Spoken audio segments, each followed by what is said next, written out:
Hello, hello. Hello. All right, perfect. So, what do you guys see on that screen right now on the board? I see a big black box. A big black Yup. box. Okay, good. That's what I want you to see. Now, zoom all the way out so you see like just the box by itself, right? And then give me a second. I'm going to do a thing.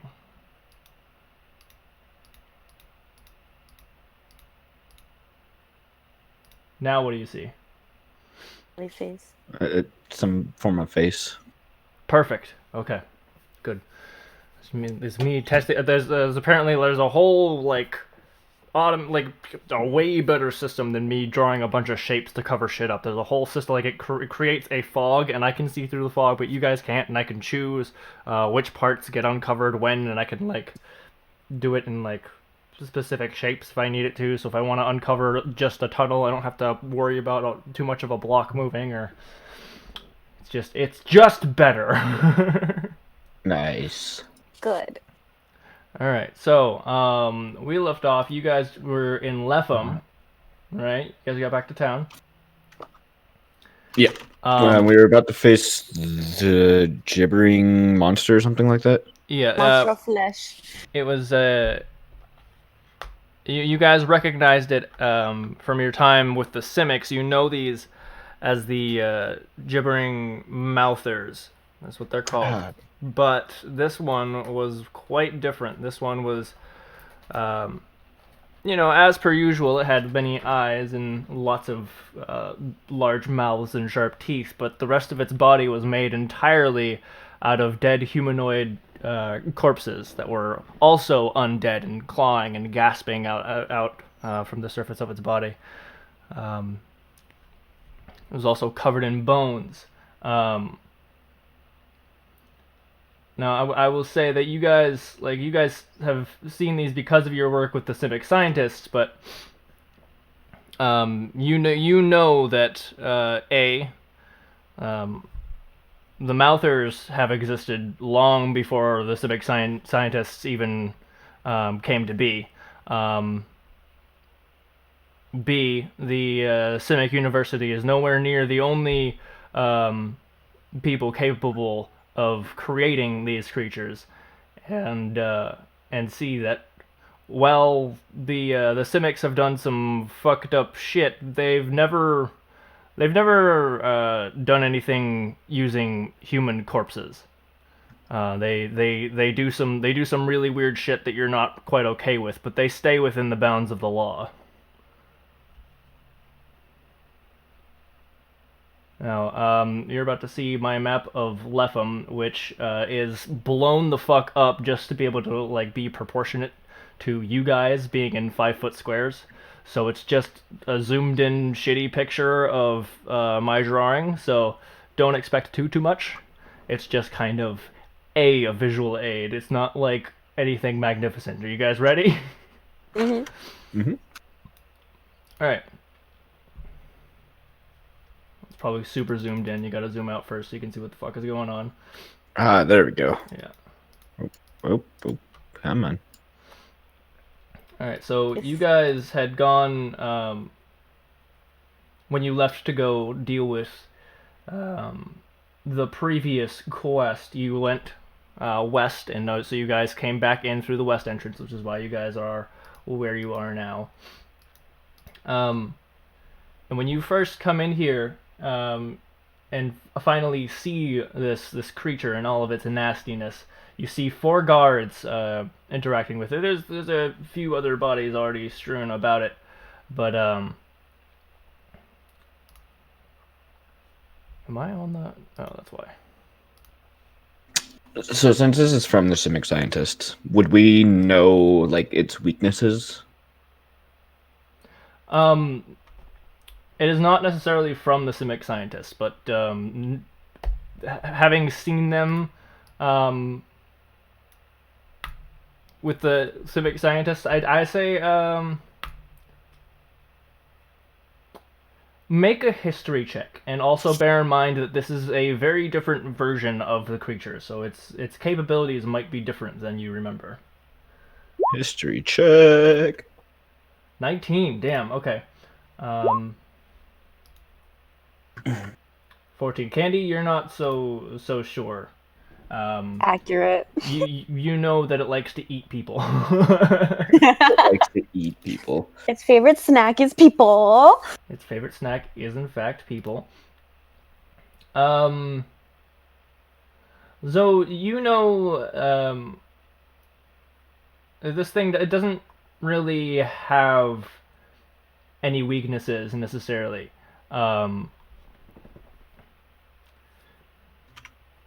It just kind of it's resistant to some things, but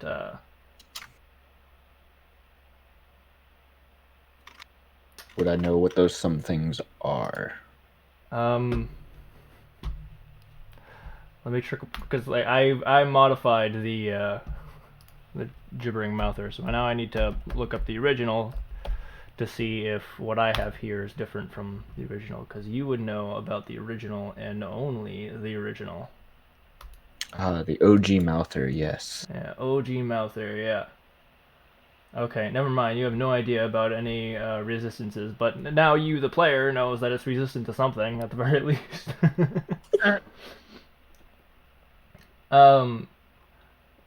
So you know that it often, of course, it likes to bite things, but it generally tends to follow its bite up with some sort of strange spit attack. You would also know that you saw them from afar. You weren't a part of these particular studies, but you know that the scientists at the Simic University tended to keep their distance even while they were caged up. Gotcha. Okay. All right. So these two guards move in, and upon moving in,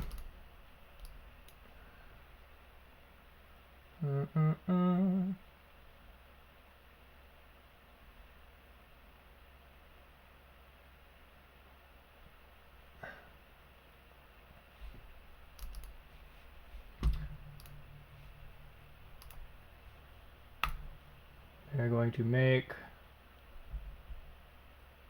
Constitution save throws.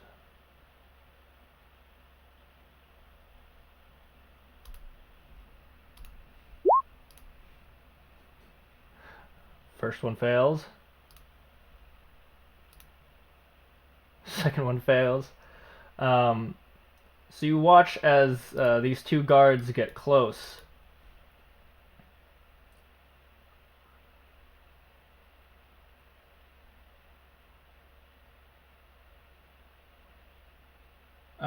The guards begin to start coughing just uncontrollably. They just are hacking up a lung. They've ceased movement. And these motherfuckers are going to take...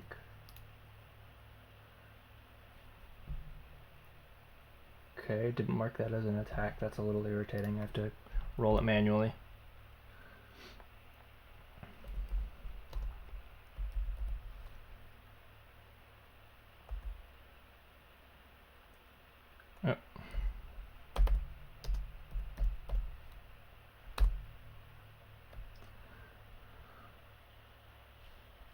Sure, we'll say they both take that damage.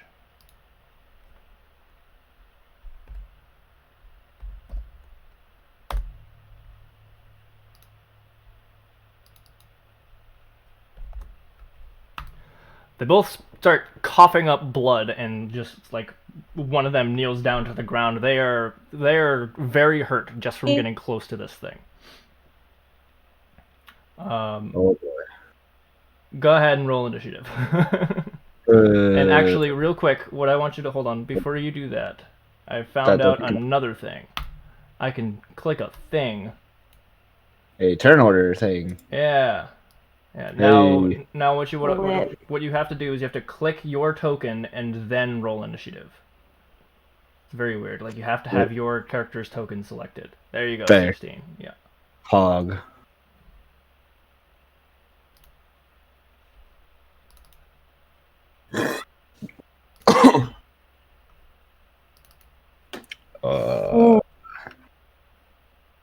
comparing for this one? Hold on. Jesus! Holy guard! Okay. Okay, I'm gonna I'm gonna have the guards go all on the same initiative just because that's easier for me to handle. And then I need Pack. What a sexy bitch Pack is. Oh yeah, Pack. 2. Come on, Pack. Alright. I'm gonna get both your character sheets open just in case I need them. I haven't in the past, but I like to keep them open. Okay, Poor Pack, man. how do I... Ascending? No. Descending. Descending. Descending order. Yeah, there we go. Quiet! You guys just went out like fucking 10 minutes ago. Go lay down. Dogs are being bitches. Okay, so, the guard's turn. God. Well, I mean, 2 of them are basically dying already. Yeah,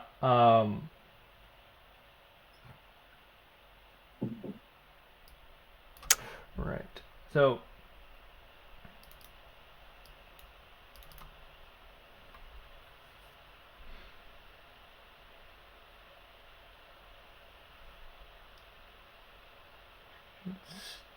starts its turn. Damn. Okay. So, yeah, I'm just gonna I'm gonna try to make 2 more con saves for these poor souls.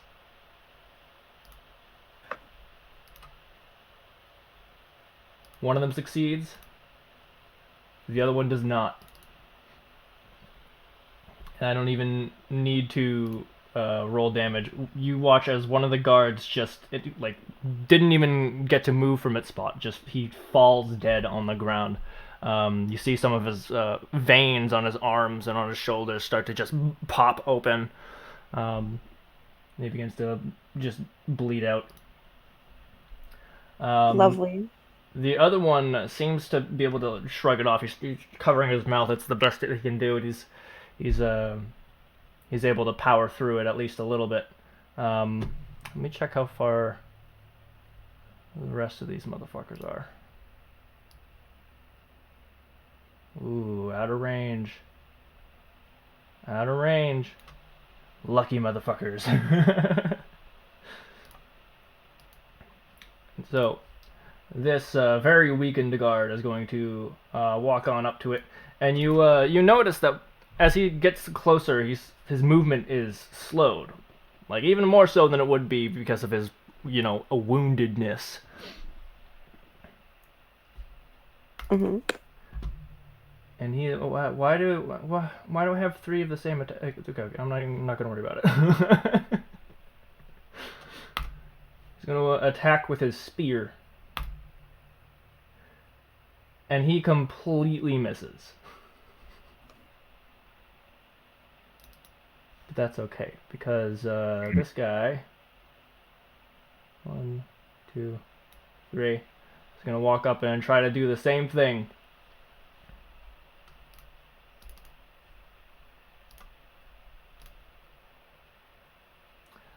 What's the... That hits.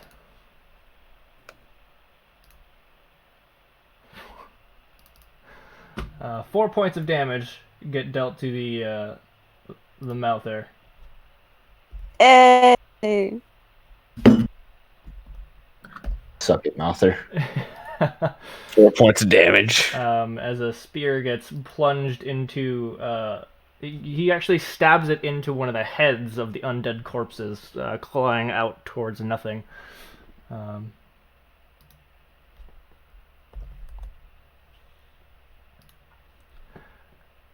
And finally, 1, 2, 3. This other guard, the final guard, is going to make his attack. 15, that definitely hits. 2 more points of damage.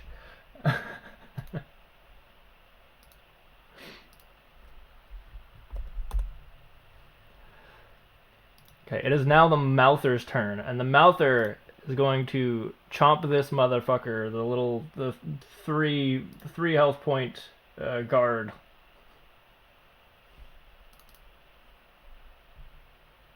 Using his bite. And the bite will be followed up with something else. The bite will be followed up with something else. However, the guard manages to stuff his spear into the mouth of the Malthur as it goes to take a bite out of it.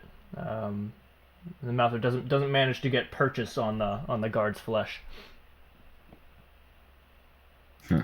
Nice. That's not going to stop him from. Hold up.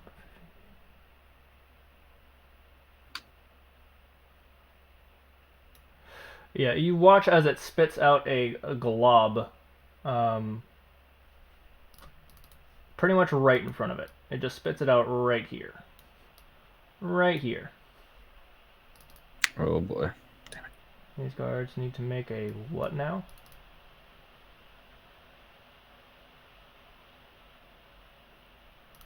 Dexterity saving throw.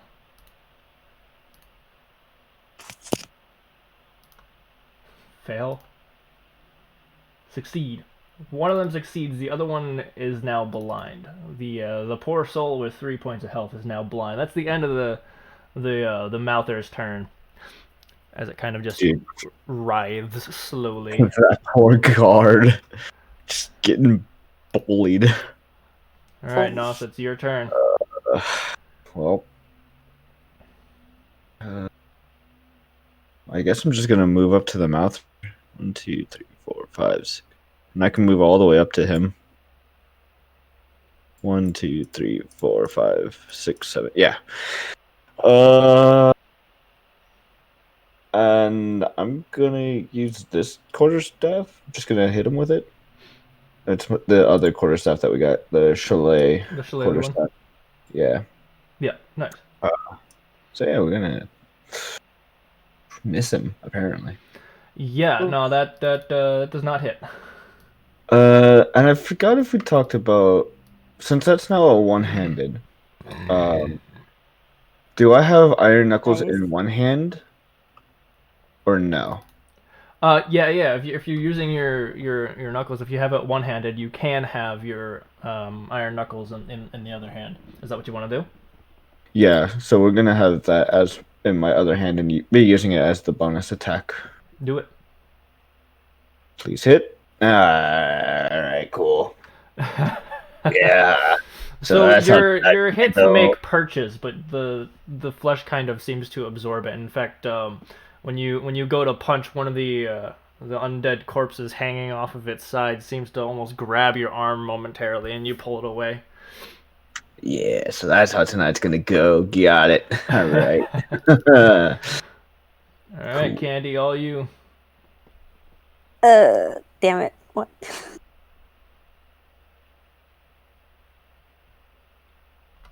Okay, so you have your movement, you have your action, you can cast a spell. Probably want to cast some spells.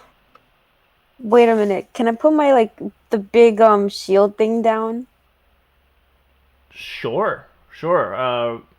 Remember that the guards being too close to it just started fucking coughing up a lung and almost died, and one of them actually did die just by being too close to it. So you might want to take that into account when you're making decisions.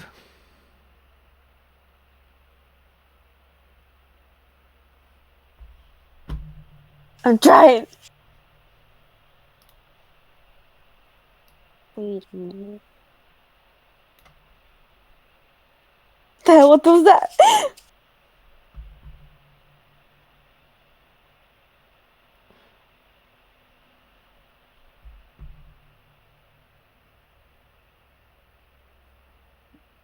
Hold on. Take your time.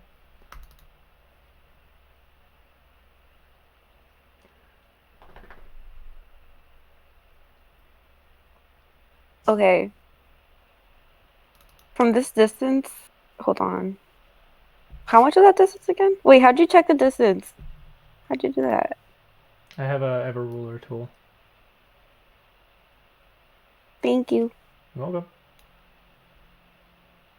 I'm gonna use guiding bolt from this distance. Okay. Hold on. Do it up. Kick his ass. Did I do that right? Yeah, you did that right, and that definitely hits. So go ahead and roll damage. 13. Okay, so Candy over here. What's your what's your holy symbol? Is it a necklace? Hold up. Holy symbol? No, in your items. In items? Yeah.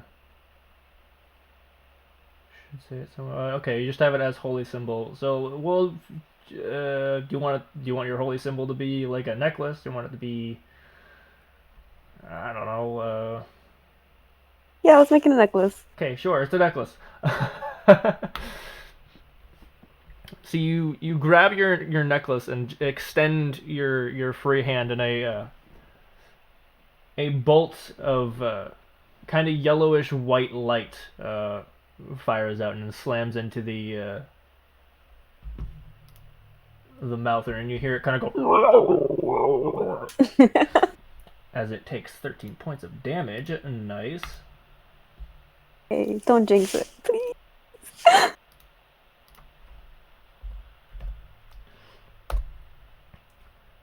It didn't like it. That's for sure. All right, Pack's turn. How much movement does Pack have? 30. I think it was a lot. A shit ton. 1, 2, 3, 4, 5, 6.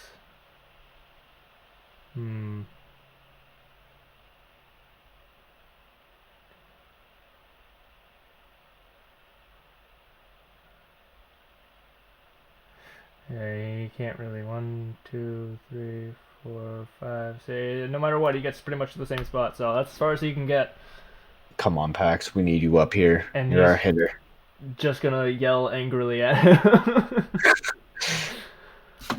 Can we get an explanation of how he yells? Is.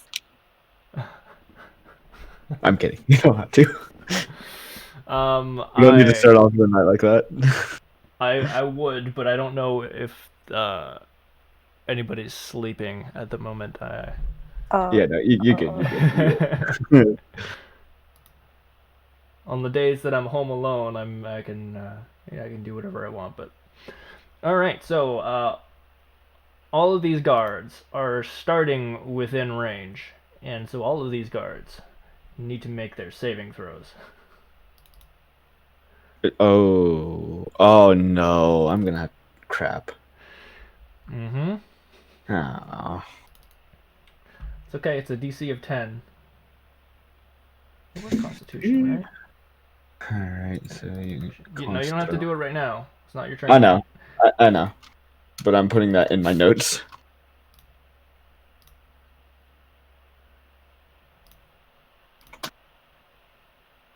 Yeah, they all make it. Phew. They watch the last guy die from it, and they're all covering up their mouths and making sure not to inhale the fumes that it's exuding. Stupid gibber. Yeah. Where did they? Did I close out the? I did. Hold on. Son of a bitch.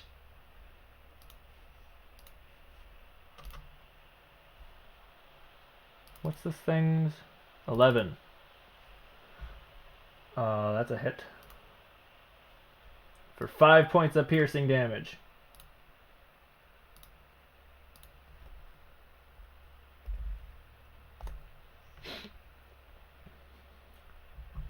Man, this thing is just This is not going how I was expecting this to go. 12, that's another hit. 3 piercing, points piercing damage.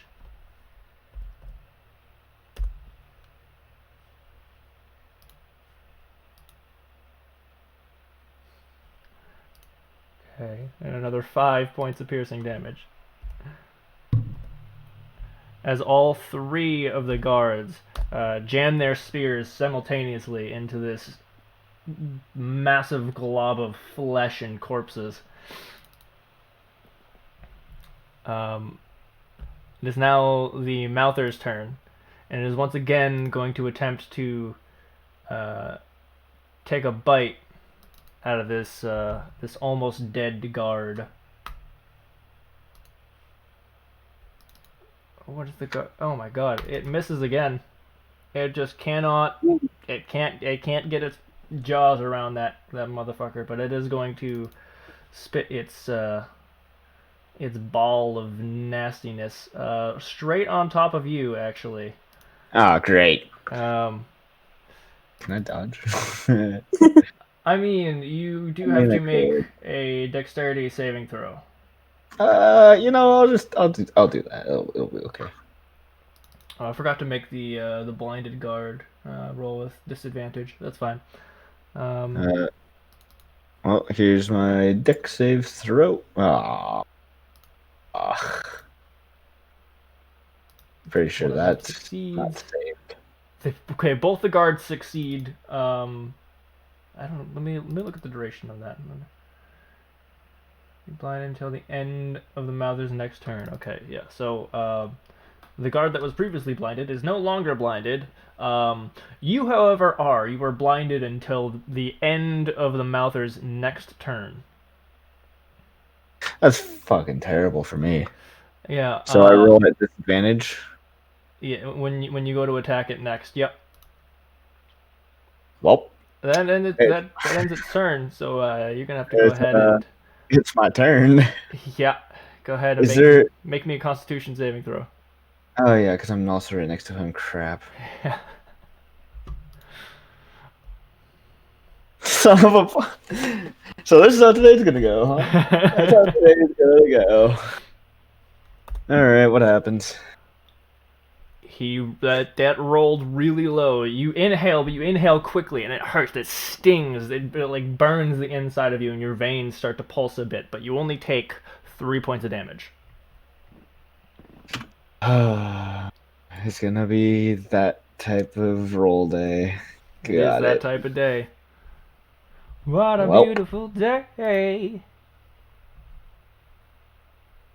I guess I'm rolling at disadvantage to smack.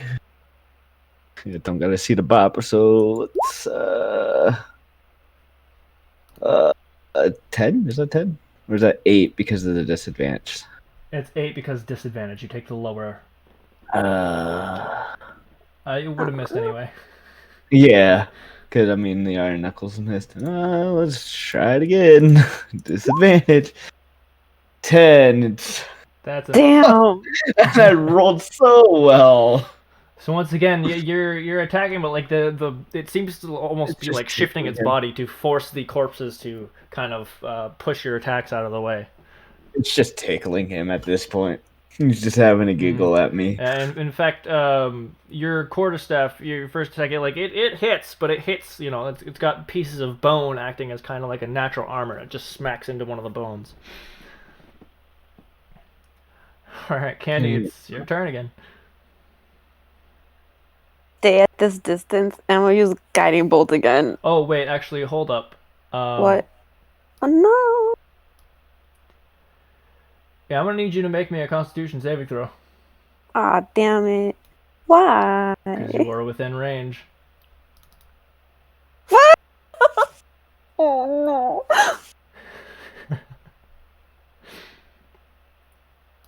5, yeah, okay.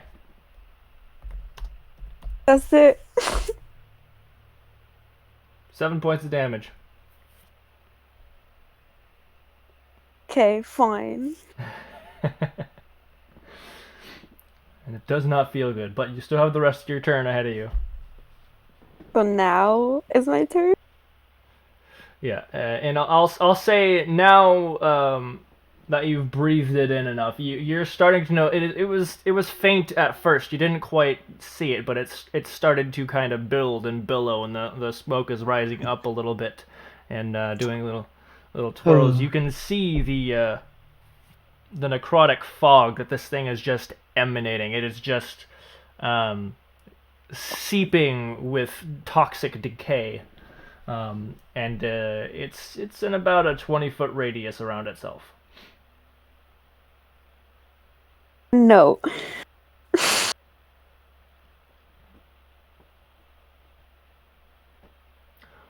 Damn! Roll that damage. Please. Holy fuck! Oh! I mean, I'm so confused. Oh! That's some high roller shit! Also, make sure that you're marking down your spell slots, please. Yeah, I am. Right now I was about to go to take one down again. Oh my god, yeah, no, you laid down the hurt. This one, last time you definitely caused it some discomfort the last time you shot one of these. This one, you're a little pissed off now. You had to inhale its nasty, fungus dust, and you let out your guiding bolt, but you put more force behind it, and you see the actual ball of radiant energy is larger than the last one, and just slams straight into it. Minus 36. Holy shit. Yikes. Yeah, no, that hurt. It's like literally, like, you see like all the corpses on it, they all kind of like extend their arms and start to twitch as the Malthur itself kind of like squirms and almost seems to vibrate in certain places. It goes. It does Thanks not for the carry, like Melody. That. All right, damn. It is now Pack's turn. Pack needs to make a Constitution saving throw. Oh, he's close enough. Oh yeah, everybody's close enough right now. Oh boy. Input value. What? Normal roll. Oh yeah, he saves. He saves big time. He say, oh yeah, big old Chungus say he like it doesn't even. He's breathing it like it's oxygen. he's fine. He's used to this. Yeah, he lives with trolls. Yeah, and he charges up right next to you, and he's gonna take a big old swing with his great sword. Y'all are just carrying me to victory in this fight. Thanks. And that definitely hits. Hey. Ooh. 15 points of damage as he gets in there. He's so sick of not doing any damage to this thing. He's like, I've been sitting here doing nothing. And splits a few of the undead corpses straight in half that are spilling out of this thing's body. And you notice like even like some of the, because like the guards have stabbed some of the heads of the undead bodies that are hanging out. He just slashes a few of them open. You notice like there's the undead bodies are starting to like reform and like reanimate and come back. Something about the Malthur seems to be forcing the undead bodies to reanimate. Not that it matters too much. The undead bodies themselves don't really do much. They're just kind of there, but it's a thing. Minus 15. Damn. I just wanted to point out this is not at all how I thought this fight was gonna go. I was not expecting the Malthur to be rolling so low. It has been rolling horribly. And is once again going to try for that poor soul. That's apparently not a poor soul because it keeps not dying. Yeah, the 3 HP guard is doing better than me right now, it seems like.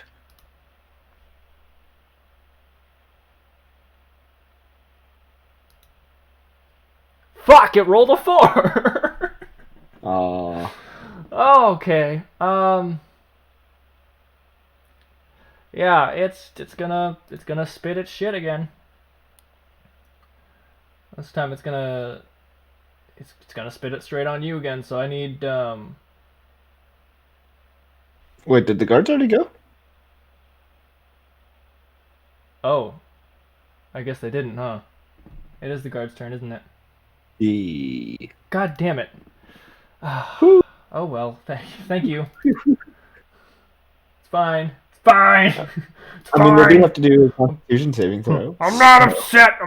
God damn it.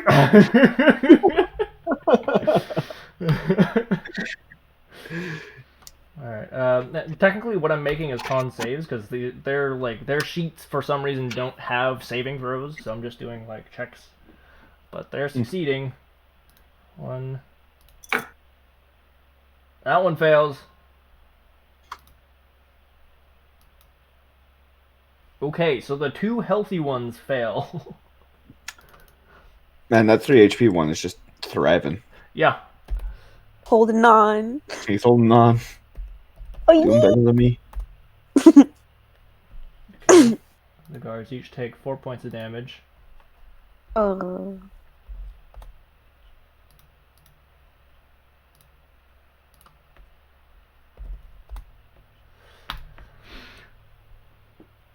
And now they're going to take their attacks.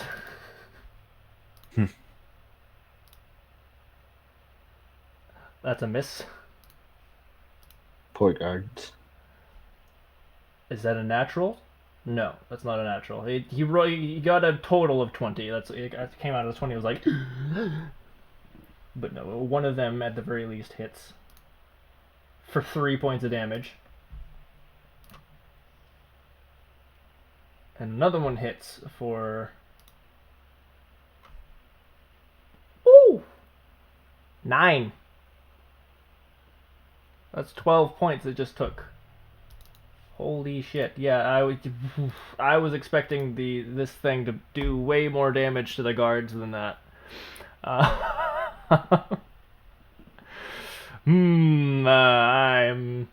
a professional. So is the Gibber dissolving? No, but it is definitely not looking good. You can see some of the bodies. It's all the undead corpses that are like protruding from it. It's like waist up, and you see some of the bodies are starting, like their spines are like pulling themselves out of the Malthur's body and just slumping to the floor. Excellent.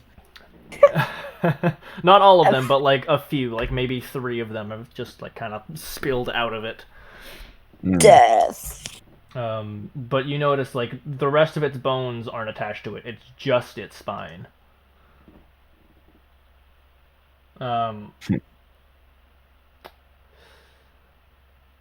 Shit. Now it's the Malthur's turn. Now the Malthur is gonna try and bite. Did I get rid of? I need to stop doing that.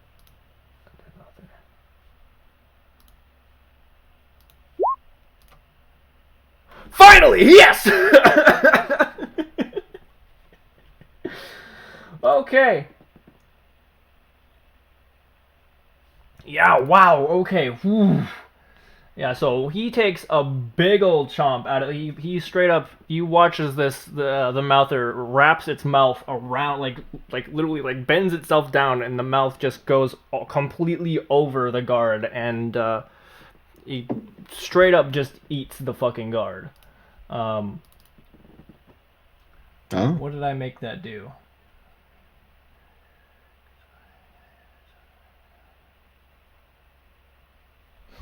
All right.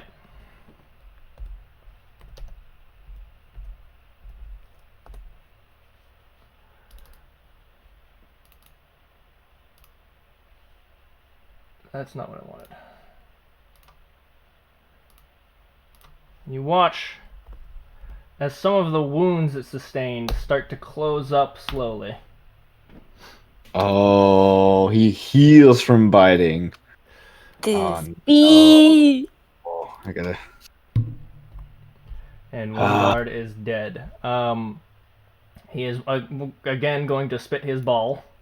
So I need everybody, not everybody, but I need Noth, I need you to make a dexterity saving throw.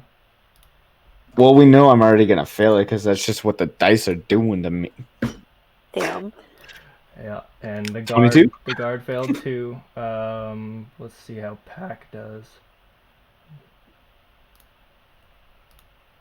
Nope. All three of you were blind. Again! And that is the end of its turn. Nos, it is your turn. Oh wait, do I not take damage from that? From the spit? No, the spit does not deal damage. It's just a blinding effect. However, make me a Constitution saving throw. I mean, it's gonna fail because dice are not my favor. 7, yeah, okay. 22. The dice, man, are not in my favor. You take 11 points of damage. Oh, never mind. As you you fail to hold your breath. You've been holding it all this time, and just you can't hold anymore. And you're breathing in, and it just fucking stings, and your eyes are watering. And anybody looking at you will see that some of those tears are blood. These dice hate me today, man. I don't know what it is. The dice are just like, no. Fine, it's fine. Don't worry about it. It's fine. It's fine. It's fine. Anything I can do prior now. It's just gonna, smack at disadvantage and get an 8, and then, punch at disadvantage and get a fucking 8. You totally would have hit. Both of those would have hit if you weren't at disadvantage. Those, the 11 and the 17. Its armor class is 11. Man, these dice. Oh, man. I'm just getting absolutely bodied. Oh, man. It's the toxins, that you're reeling from the pain, and you go to swing, but the blood in your eyes from you literally crying blood a little bit is blinding you, and you plus you're literally fucking blind right now, so you swing and you just feel a hard click. You keep hitting the bone. Can I just retreat 4 spaces back to here? I don't care if he's gonna smack me, but I just need to. Yeah, absolutely. He gets an attack of opportunity on you. Yeah, I'm gonna do it because I just need to get out of there, man. I'm dying. he misses. Okay, good. He rolled a fucking 5. Oh God, I'm out of there, man. Backing off. And that ends my turn. Yeah, you're out of range. Good job. Oh, cool. Thank God. All right, Candy, it's your turn. Kick this thing's ass. Don't jinx me.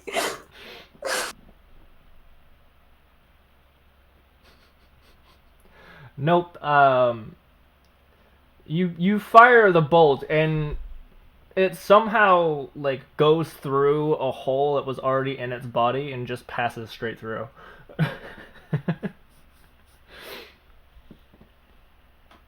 that weird loop of flesh. You see that? It goes through that weird fleshy loop.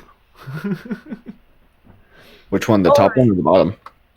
The big one on the right. It goes straight through that. Gotcha. Yeah, unless you want to try to do something as a bonus action, that's your turn, Candy. Colin, that's it. That's it? Alright. That's it. Pack needs to make a Constitution saving throw. Come on, Pack. Save us. He saves. He is just unaffected by that. I've smelled worse in my own shit.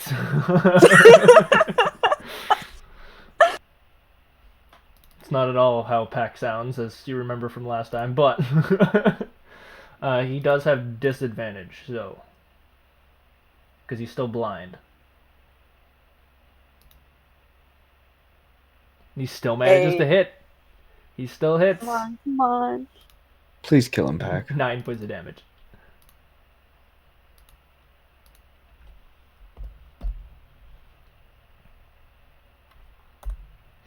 I just need to like not be blind for a turn. Alright, it is the Malthur's turn. What happened to the... Oh, you killed one of the guards and it like took away the turn order. It became a snack. Oh, it took away the whole turn order, huh? Yeah, interesting. Oh, okay, so that was the guard. So now it's the guard's Now it's turn. the guard's turn, okay. Well, shit, hold on. Which guard is this? Sure.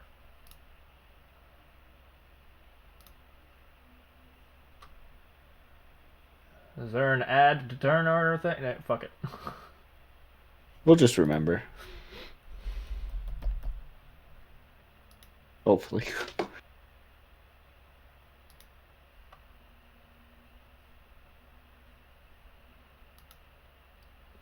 It was like 21, right? Yeah, it was 21. Okay. Whatever it was greater than the gibber. There we go. Guard's turn. Thank you. Sir. Alright. They have to make Constitution saving throws. Ooh, one definitely makes it. They both make it, they both succeed, so they're going to stab the fuck out of it with their spears. That's a hit. 4 points of damage from that one. And a critical fail. It's going to... So the first guard manages to deal 4 points of damage to this monstrosity.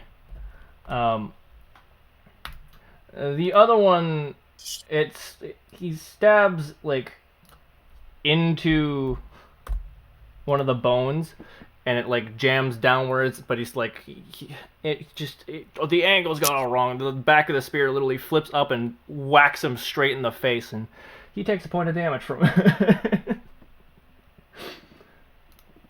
Poor guard. Now it's the Malthur's turn. And the Malthur is going to desperately attempt to bite one of these guards. And completely fails to. But is still going to spit his spit. Right here where you used to be standing. So. Dexterity. That guard succeeds. How about Pack?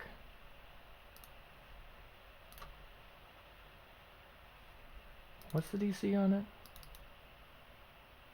DC is 13. No. He fails. Pack is blind.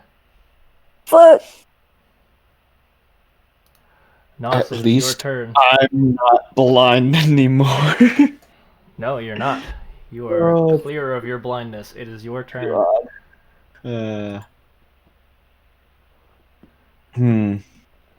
I mean, I'm literally just gonna run back in here now that I'm not blind, and I'm gonna smack at normal.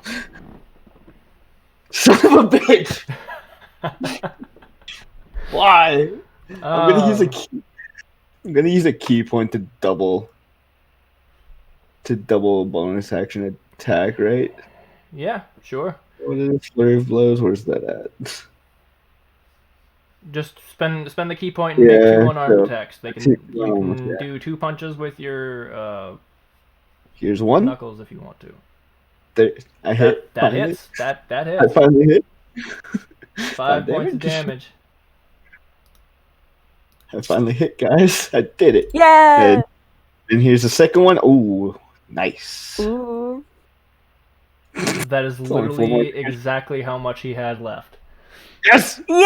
I think I got hit points as well. So you go to swing right with your quarterstaff, and one of the mouths actually snatches onto the stick and pulls it out of your hand, and you just in a fucking blind fury, you take your iron knuckle and just pound it twice. And the second time, you feel like not only your punch connect, but like almost seems to break something and like goes concave into its body, and you hear it go as it just kind of folds and crumples to the ground. I did it, y'all. And now just a messy pile of blood and corpses, and it still seems to be not as much as before, but it is still slowly seeping that necrotic. I just want to say I do gain 5 temporary hit points because touch of death. Oh yeah, okay. So I'm putting that in there just in case. Lit. And he goes back to life at full health. Yeah, it's something like that because fuck me. Yes. No, it is very dead. It is incredibly dead. Whew. I don't know if this temporary HP carries over anywhere, but it's there. I think it's.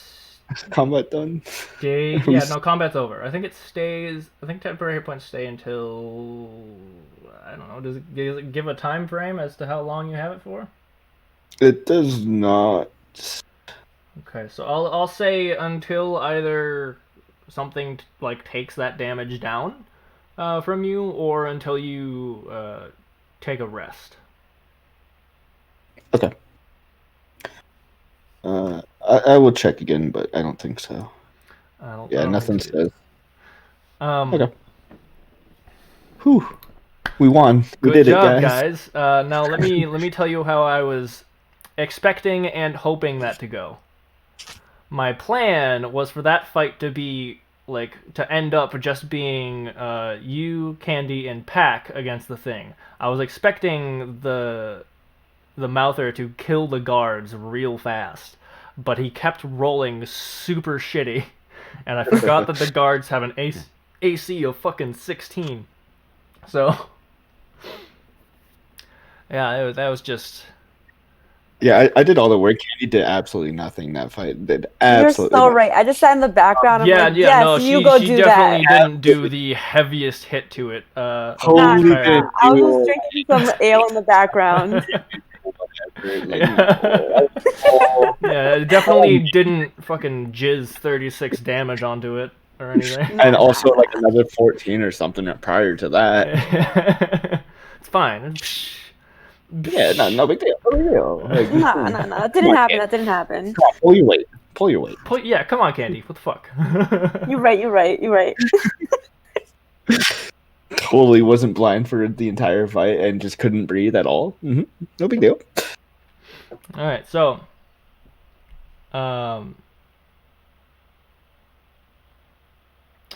yeah,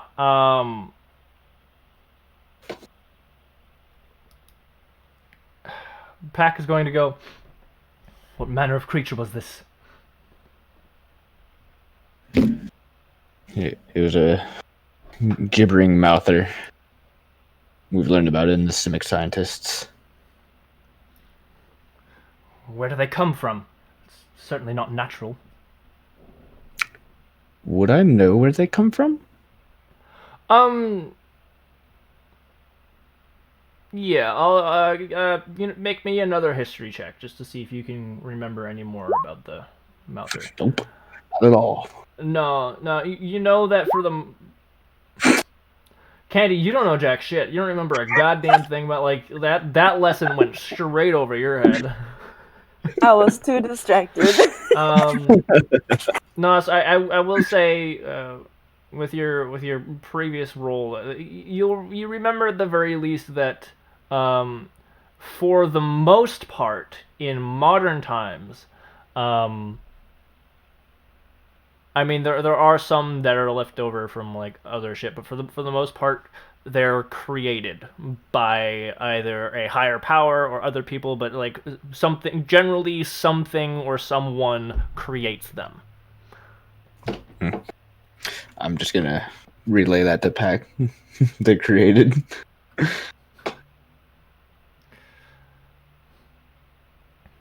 with all the dead corpses. It's no doubt a necromancer. And he kind of stabs it with his sword again, and then a little bit more of that dust comes like puffing out in his face, and he's like, Yeah, don't breathe that in, Pack. Take it from somebody who was coughing the whole time. Like, let's go have a word with Buford then, shall we? Since this thing seems to be over with. He's probably still at the bar. Tavern. Probably. I gotta read my notes because I have plans for directly after this shit.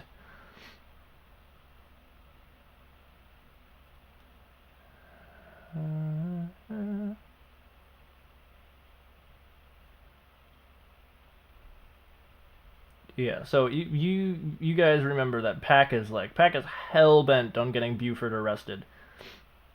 Yup. And we brought back corpses of goblins and guards alike. Yeah. Yup. To show to whoever. To prove. And I also have guard armor, which did I give that to him? Excuse me. Nice. Yeah, I think I gave him his guard armor back. Did you? I think so, because I don't see them. Oh no, I have them. Sorry. I was gonna say he doesn't have jack shit in his inventory. Yeah, I have the guard armor. Did and you them give all. him money? Yeah, we gave him like a lot of money. How much did you give him? Because it's not A lot. A whole lot. 25, at least 25. I'll say you gave him 25 then. Makes sense. I could have sworn I wrote that down last time. Yeah. So you guys make it to the bar, which, by the way, if we back out here, if you zoom out, Oh boy. yeah, Okay. the bar is right here. Fuck. Wee. The fuck? Shit. Damn it. Yeah, it's very wonky with like an image.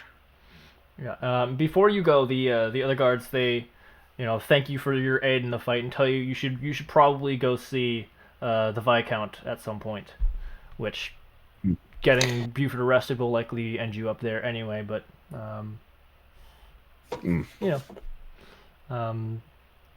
they're gathering their dead and trying to make arrangements.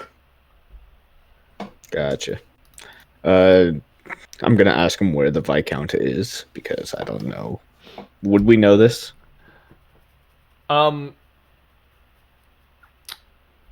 Being fairly kind of new to this town, I would say no, but Pack knows, so he's Okay.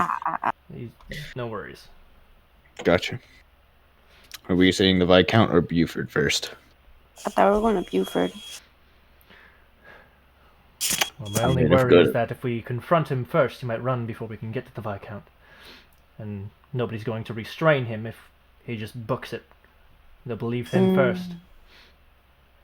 So Viscount. I agree. Viscount. Lead the way, Pack. Alright.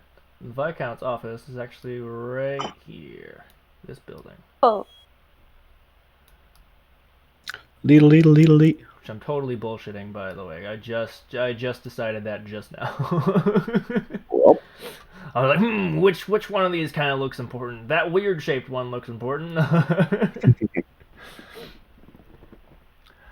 Alright, so you walk in there, and the first thing you see is this kind of this half elven receptionist just sitting at the desk. Hello. What can I help you with? We were instructed to come here after defeating the Malthur Gibber from the guards. The what? Gibbering Malthur. He looks genuinely confused. Big scary thing with lots of mouths, very fleshy. Here. Within the town walls. Yeah, about 20 steps away from here. Yes. I'll I'll be right back. He gets up from his desk and walks to the back room, and a couple seconds later, he walks back out and is like, Viscount Sun. And you see you've seen one of these before. Your bartender was the same race, a tabaxi. This one has kind of brown fur. It is a female. Let me make extra sure that I'm not lying about that, because I created her on D&D Beyond.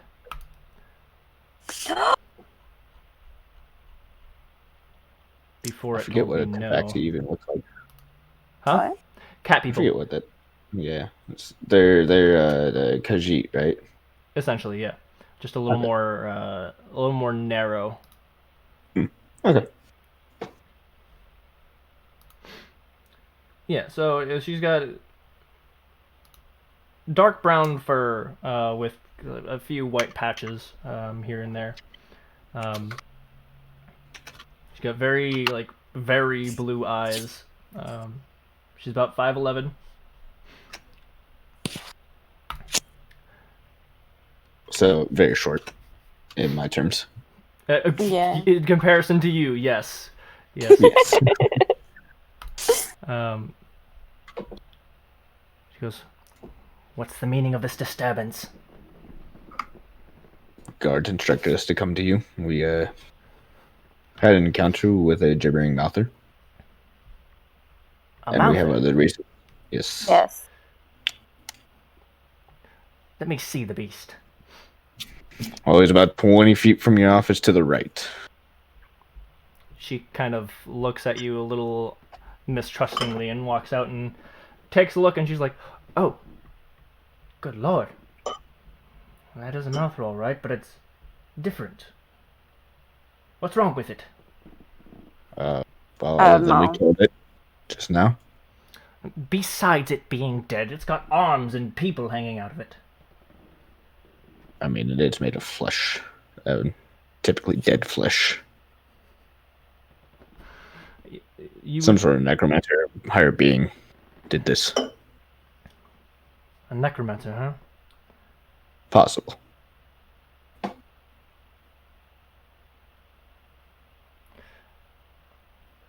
Wow. There was a necromancer that started stirring up some trouble around here not too long ago, but he fled north before we could catch him.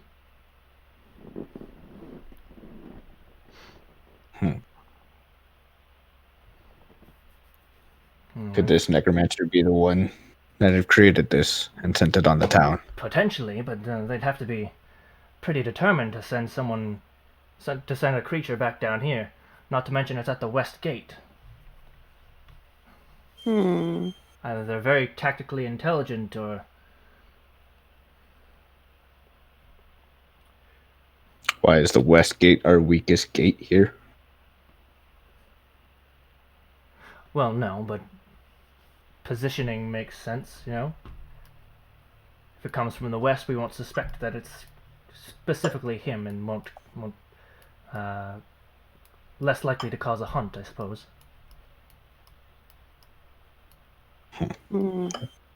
Let's see. We also have other business to attend to. And I'm getting other than a necromancer that caused an attack on my town. Yes, this one comes from inside the town. Oh, wondrous. More trouble for me to deal with. I'll leave it to Pac to explain what happened. Should we leave it to Pac to describe what happened? Sure. Come on, Pac. Sure. He gets on one knee. Viscount. It's about the captain. He's a coward and he doesn't deserve his station. He's been sending men to their dooms in the Goblin Cave. You know exactly which one we're talking about. It's been a pain in our side for weeks now. He keeps sending more guards and never goes in for himself, and I think Well, I think he might have been up to something else. I'm not sure, but I was caged in there for days before these two came along and saved me.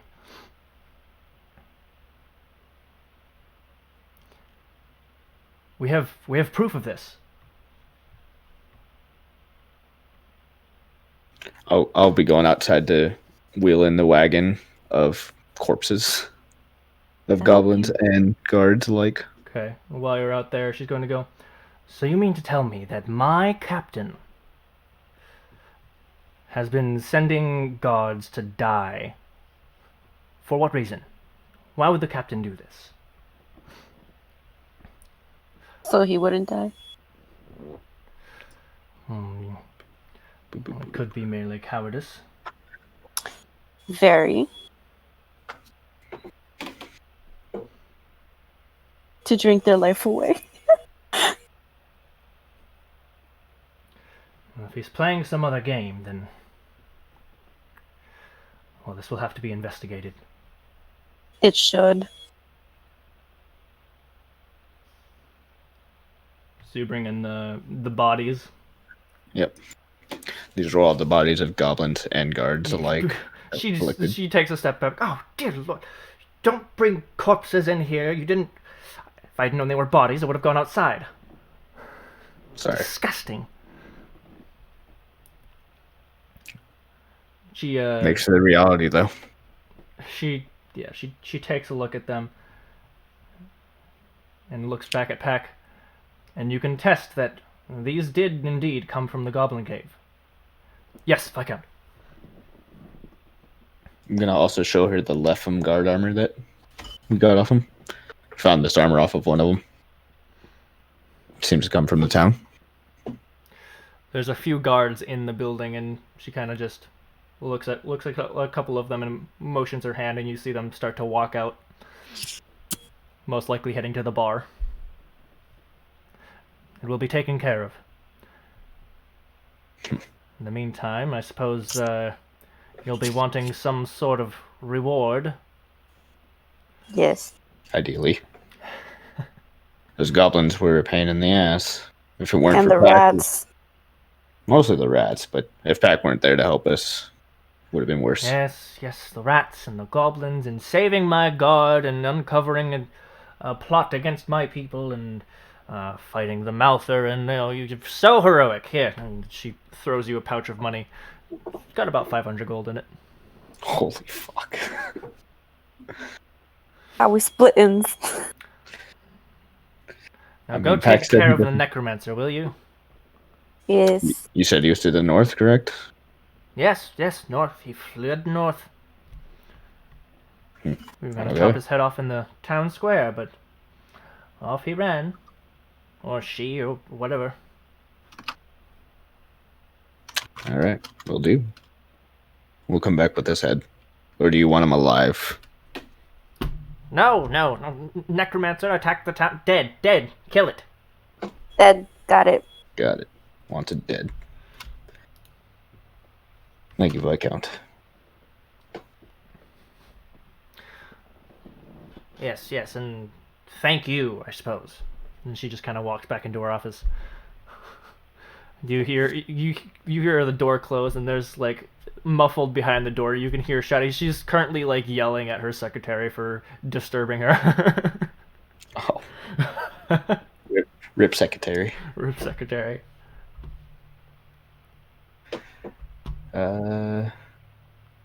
Off to the bar to Yes. rest. Yes. We need to figure out how are we splitting this gold. Is Pac getting any of it? I know Pac said he doesn't need any more gold. Yeah, I remember that. Because I remember trying to offer and he wouldn't take it. Yeah. So doing 50-50? Yeah, sure. 250 each? 250 each, yep. I'm at 555 gold. Lit.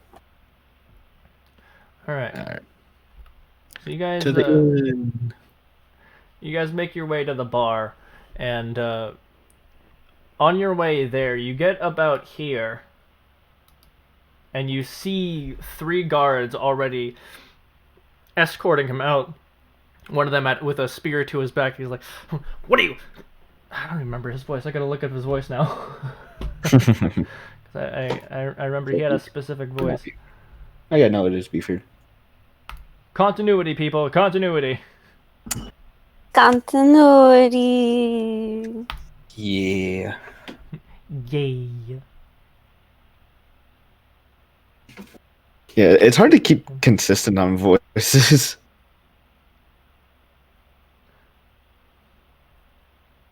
Agreed. Okay, And I don't yeah, do there them. we go. I remember. I have my only note on his voice is Fable 3 guard voice. Oh, you can't do this to me. I'm the captain here. And he's like kind of throwing his arms around, trying to get out of their grasp. But he's a halfling. He's not very hard for them to keep a hold of. In fact, they have him lifted up, and he's like kicking his little legs.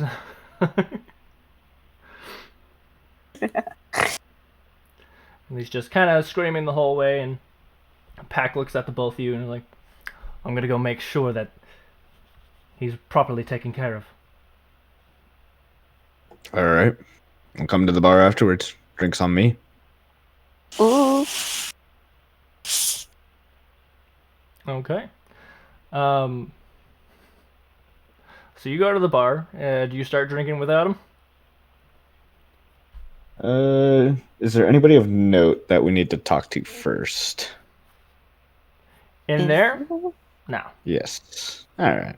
Yeah, we'll have like a drink without him. A drink. Now let me... Was it 100 to 1 or is it 10 to 1 for silver to gold? It's 10 to 1. It's 10 copper is 1 silver. 10 silver is 1 gold. 10 gold is 1 platinum. Gotcha. Okay. Money. Increments of 10. Okay. Lit. Yeah. I'll buy a drink. You get a drink. You get... Buy just like a mug of ale. Yeah. Yeah, alright. So he charges each of you 4 copper. Alright. Easy. Dumb.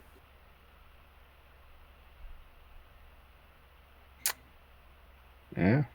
Just gonna have a nice... And I'll tell him, like, I'm getting a room again tonight. Yes. You're getting what? Getting a room to rest. Melwin. Yep, that's his name. No. Melwin Gaudry. We'll be staying again tonight. He's gonna go, very well, very well. Now, you saw the captain getting taken away, right? Yes, What's we did. that all about? We're being a pain in the ass. Basically what she said. Sending guards to die without bringing it up and getting a proper task force to take care of goblins. He kind of scoffs. Well, he was always a lazy piece of shit, but I didn't know he was that bad. Yeah. Wouldn't have known What are if it you weren't for doing? somebody there. Did you have something to do with that? Possible. It was more of somebody we found in the cave that was still alive that told us about it. Else we wouldn't know. Wow. The rooms are on the house tonight. Thank you. Just gonna start drinking. Wait, Nas. Okay. Weren't there like a bunch of like gigantic kegs of like drinks? Oh yeah, you're right. I'm glad you remembered. You can tell them about it because I'm not gonna be able to describe it. Yo, man.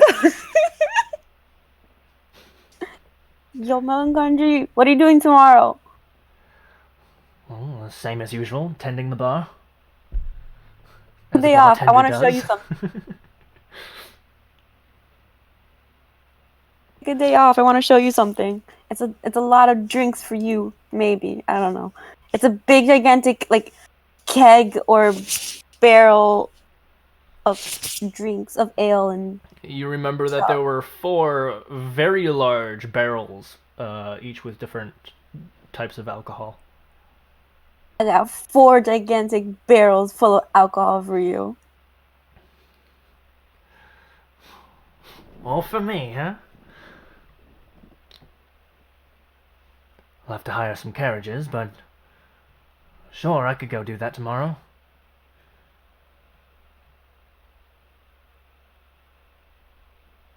I thank you very kindly, Miss Candy.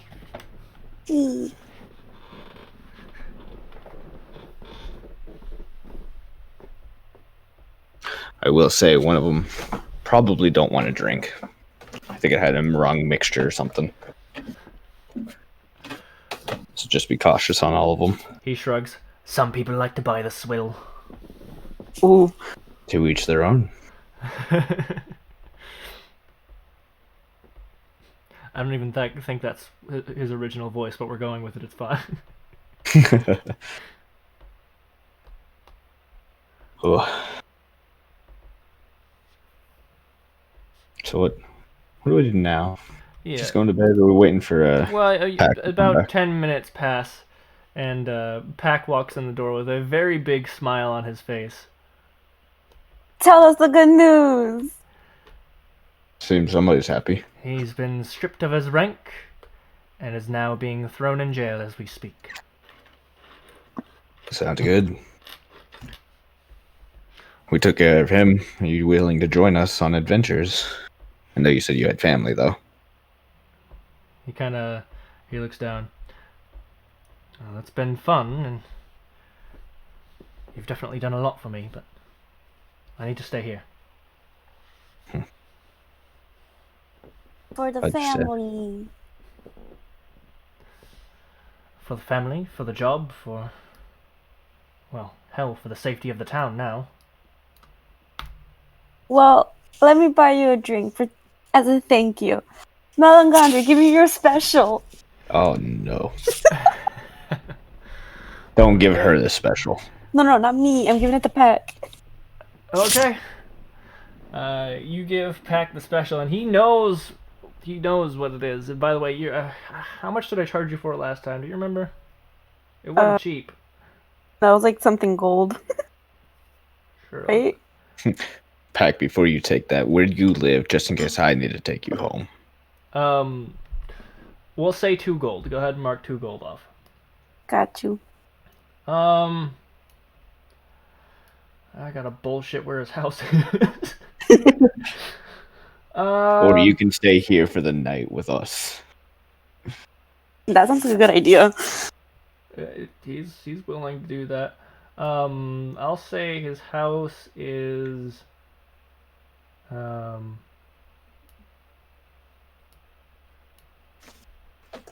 this building over here. It's kind of like south. Look south. This building. Actually, Gotcha. no, that's too large. Fuck that. The building to the right of that, the smaller box. Okay. You can either stay here with us, or I'll take you home, Pack. If it fucks you up like it did her. I figure you'll have a good night. Strong liver. I think, oh, it's been a while since I've had one of these. Ooh, it's gonna be fun. Down the hatch. No. And he just starts chugging this magnificently colorful drink. Whoa. You might want to sip that. Oh no, he's going all in.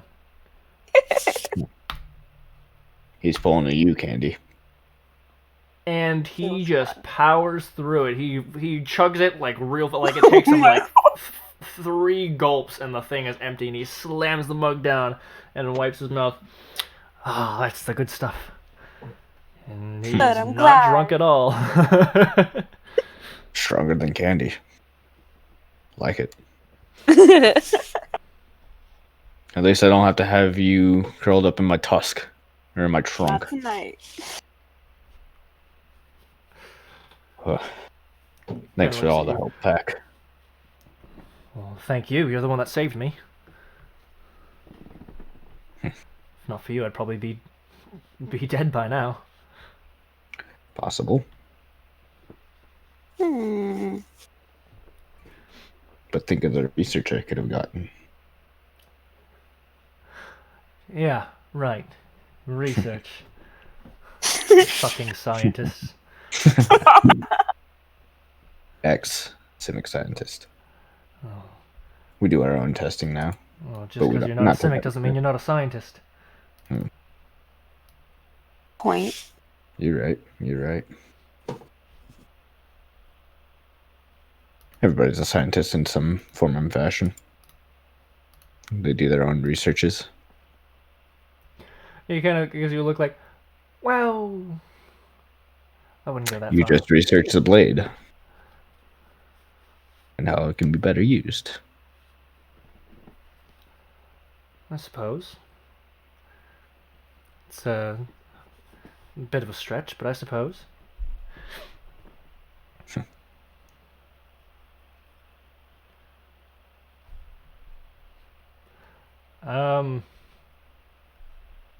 He doesn't have too much more to add. You want us? Yeah, I think the night we just go in and rest the night away because I need sleep apparently because I suck. Yeah, the dice were not on your side in that battle. Yeah, I'm resetting my stuff. That was a little bit rough. Just a little bit. Just a little. Just a teeny. Just a tiny bit. Tiny bit. All right. So, did I give the guard armor to the Viscount? Like, is that out of my inventory? Yeah. You returned it back to the Viscount. Like, you just fucking dropped bodies on the Viscount's front steps. So it's like, bam. There you go. So yes, you gave all that shit back. All right. Except for anything that maybe you might want to keep. If you feel like you want to keep some of that stuff, I'll let you. I mean, I only dropped the guard armor. I didn't drop them all. Nice. Thanks. Nice. All right, so you wake up the next morning and Pack is Give already. the spells back. Pack is already gone. Yes, don't forget to put your health back as well. Oh yeah, I did. I know, but did you take any damage, Candy? Yeah. Yeah, I did. Oh, okay. She got too close, remember? Yeah. Toxins.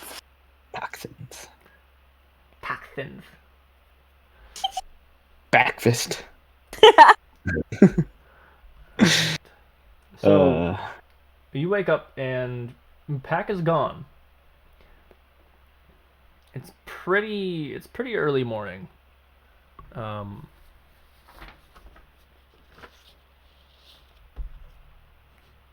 me just gauge something real quick.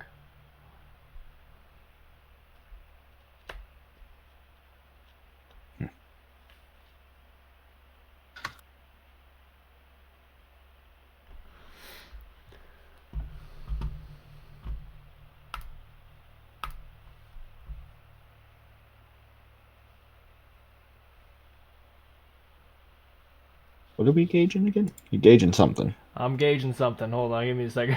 Oh, I don't like that. Don't worry, it's nothing too bad. I'm just I had a page open that was Oh my god. helping me determine how long travel would take over certain distances. Oh, I think I had it. I think I copied and pasted it to my notes because I'm smart like that, and I take notes. Smart. Who takes notes? What even is a note? Who knows, man? How do you even note, bro? You even note? Do you even note, my dude? Alright, so, you guys using your horse and carriage, right? Yeah, but I mean, I can go talk to Windshore and sell the bar of silver and mall, but, you know, maybe not. No, I'd rather get into another quest. It's up to you. You want to go buy and sell shit, or... Do we need to? I have 6 healing potions. Currently. Yeah. I think I'm good to go. Candy, how about you? Anything you wanted to buy or sell? Not that I could think of. Well, take a look through your inventory. I am. Okay. Then then you're good. So you guys start making your way north. Make my way downtown. Dun dun dun. And on your horse, your horse and carriage, you're moving at about 6 miles per hour. You're not going super fast, unless you're gonna have your horse sprint all day long. It needs its workout in. I mean, no, we're not gonna overwork the horse. After a few hours of travel, you get about say 24 miles out, and you come across an interesting sight in the road. You come across... I'm gonna have to zoom in a bit.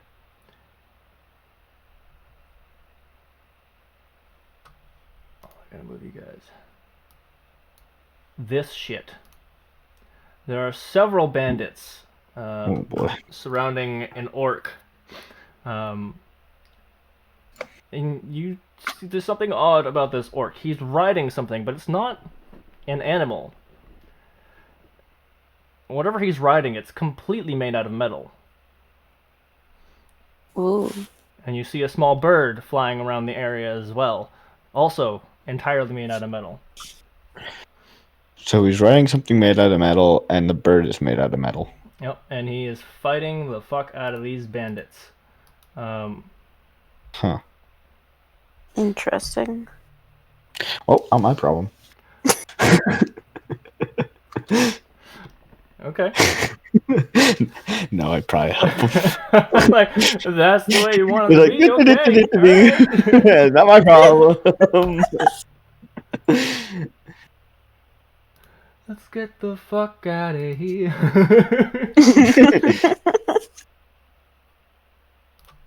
I'ma get the fuck up out of here. Fuck this shit, I'm out. Fuck this shit, I'm out. Alright, yeah, and you need to break his sexy ass out. Are we helping the bandits or the thing they're attacking? Good question. Ooh. Alright, so he's going to pretty much just ride on by this guy and take a swing at him. You see him swing a big old maul. Yeah, I see that giant maul in his thing. Yeah. Thing is huge. Yep. Right. Bandito, what's the armor class? Oh yeah, that's a hit.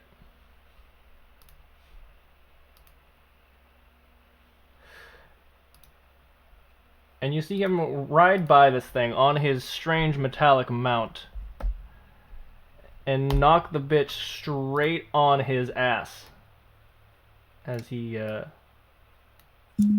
swings by, and his when he reaches this particular dude over here, his mount actually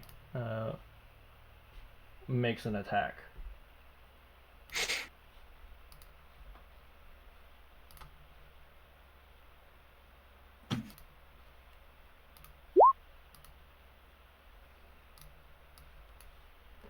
Oh my god, I'm gonna have so many pages open, god damn it.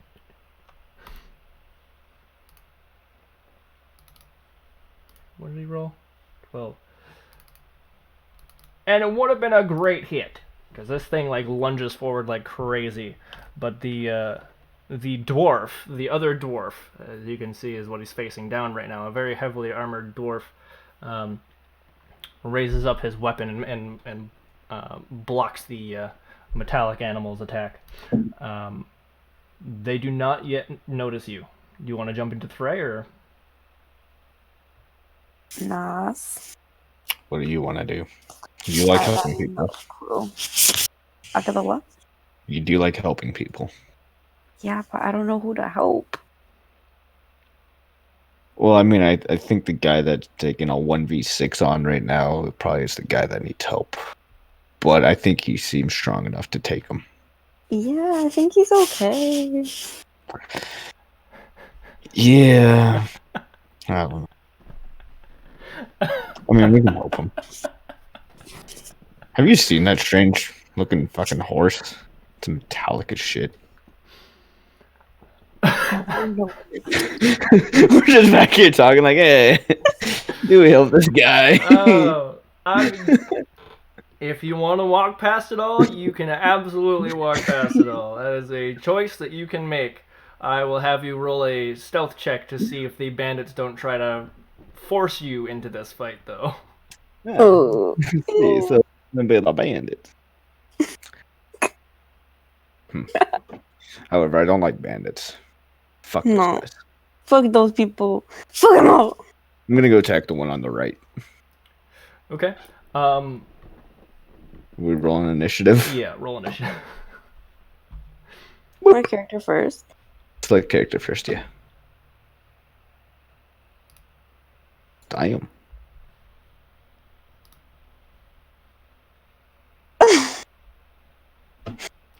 Or did we get like a surprise attack because they don't know about us yet?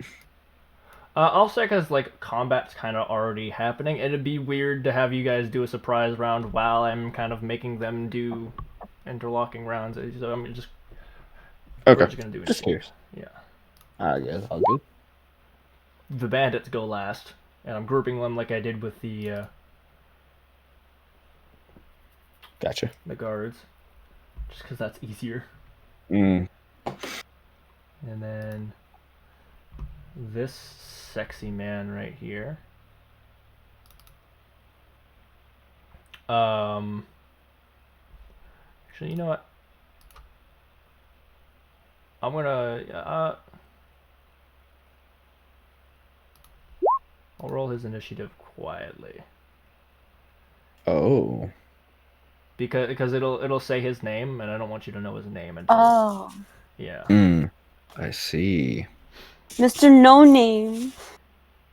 Until you deal with the bandits and. What was on the horse? Was it an orc? Or did we not get the race?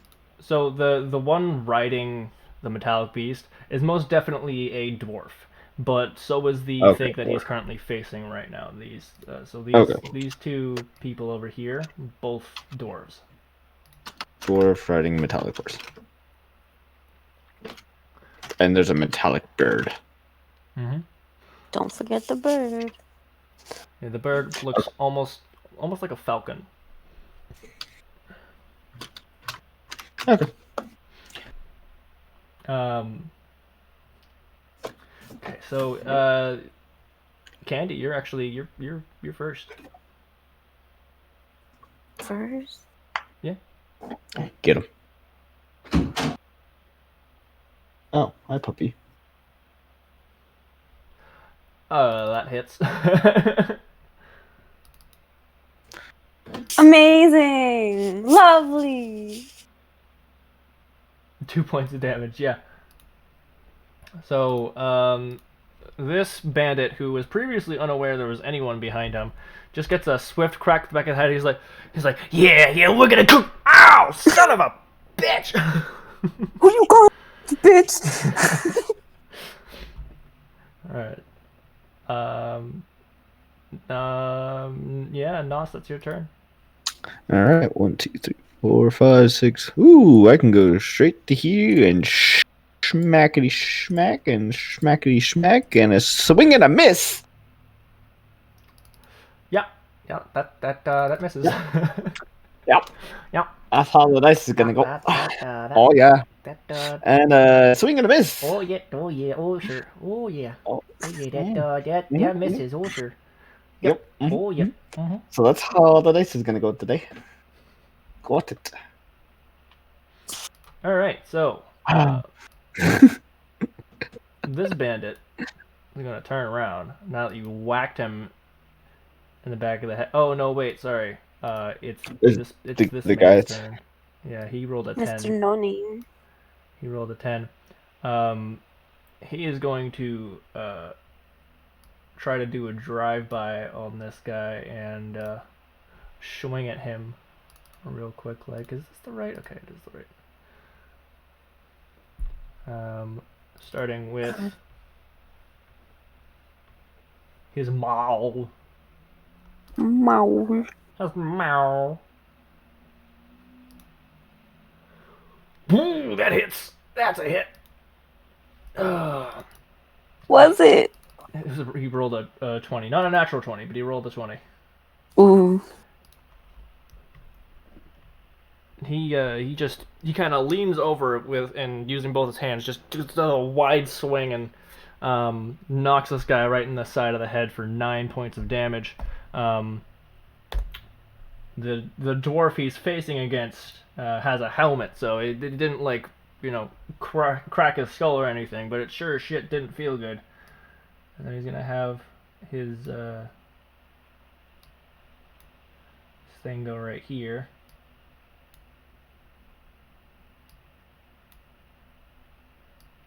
Why is it weird like that? Stop being weird. Hold on, let me get it to stop being weird.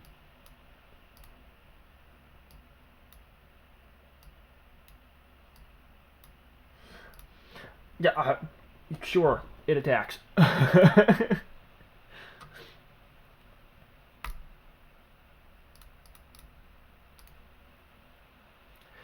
And once again, it goes for the swipe, but the bandit just manages to dodge out of the way, and the bird thing is going to kind of start swarming around.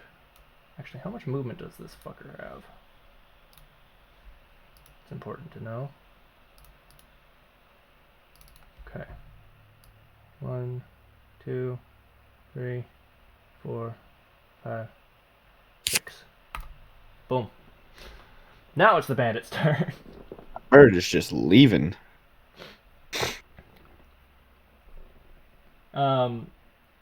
So first things first, this bandit's gonna go straight after you. Candy. The one that you whacked on the back of the head.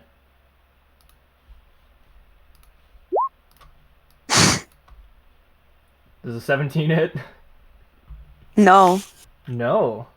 I have an 18 AC. Damn. Okay, yeah, so he goes to swing at you and you just brush it off with your shield like it's nothing.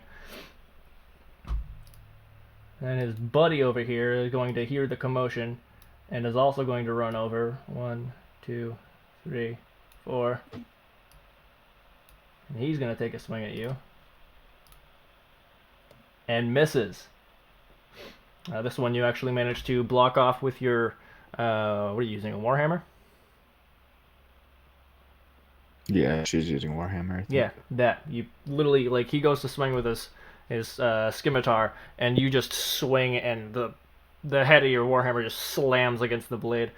If it had been a flimsier metal, you would have dented the sword. Ooh. And this one is going to attack you, Nos. Of course he is. He's gonna somehow hit because I'm just absolute garbage today. The 19. You son of a bitch. 5 points of slashing damage. How much? 5. Okay. Oh. Damn.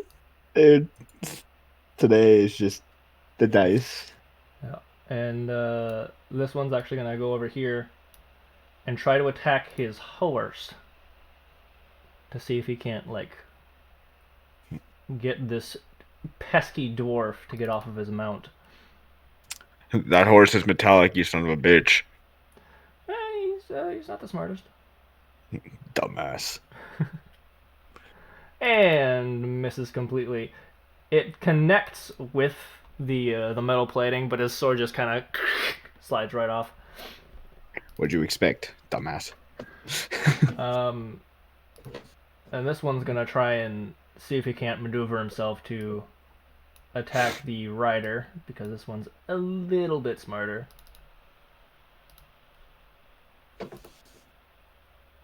Ooh, that hits. That's a 21. Ooh. For 6 points of slashing damage.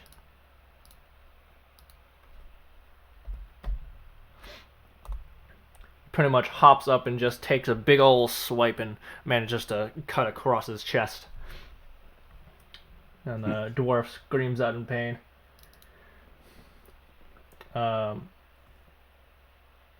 This is the perfect character for me to scream with, and I can't because I don't know if people are asleep or not. Alright, now this bitch is gonna come over here and take a strike at him too.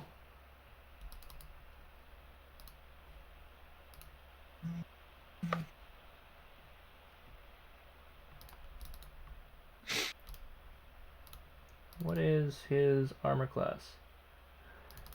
And it misses, or I don't know, he uses his maul to deflect it. And then finally, which I'm not sure if you even saw this one or not, but a bandit hiding up in the brush. Oh, there is a guy up there. Ah, this bee. This bitch. He's going to take a shot at the metal beast rider, and it just barely misses as the crossbow bolt whizzes over the dwarf's shoulder. Candy, it is your turn again. Okay. I'm gonna use Warhammer for the one in front of me. But I'm not gonna hit. Ooh. Nope, that definitely doesn't hit. Damn. It's my turn, yeah? Yeah, it's your turn. Alright. I'm gonna ooh. That is a critical hit. Go ahead and roll that damage, my dude. 11. Ooh. Damn. Yeah, okay. So, you just straight up you twirl this thing in the air, and you bring that thing crashing down, and you actually kind of you know, like when a pumpkin starts to get a little rotted and it starts to like kind of sink a bit? Yeah. You do that to his head, and he just collapses. He is dead. 11 points is exactly how much health he had. Oh. I'm gonna take a look at Candy and take a look at the dwarf back. Alright, I'm moving up here and using my bonus action. Do it. Actually, we'll spend a key point to double hit this guy. Do it. Actually, I'm gonna move here just in cause 12. That's a hit. That like So, yeah, that, but I'm still that's his AC. I'm still hitting this guy. You still hitting that guy? Yeah, the one up that dude's dead.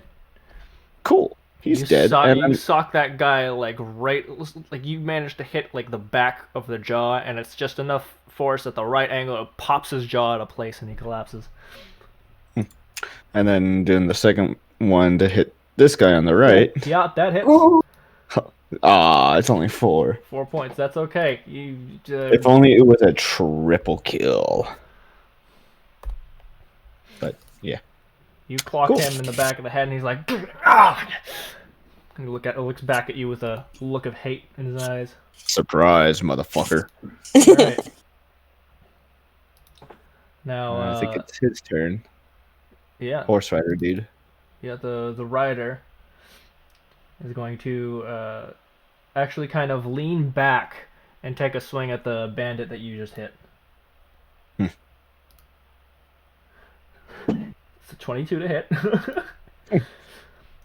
And just absolutely, like, he looks back and just swings his arm backwards as hard as he can, and the hammer comes up and just, like, crushes his jaw.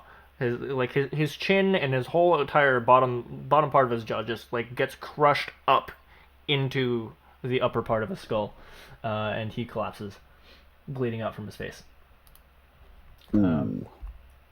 He is now going to try to attack this dude with his mount, which hasn't been working out for him. It's a natural 1. And the bird is going to start flying 1, 2, 3, 4, 5, 6. Where is this bird going? To the tree. Oh, probably. All right. I think it's the bandit's turn because Yeah, he accidentally deleted him again. it's the bandit's turn.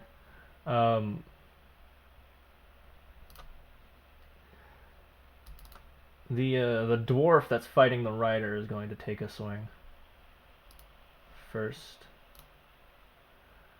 and just misses completely. The mount that this rider is riding just moves its head kind of in the way of the attack and manages to deflect it. And Nos, now that you're up close, you see the metal mount that he's riding. It doesn't look exactly like the picture.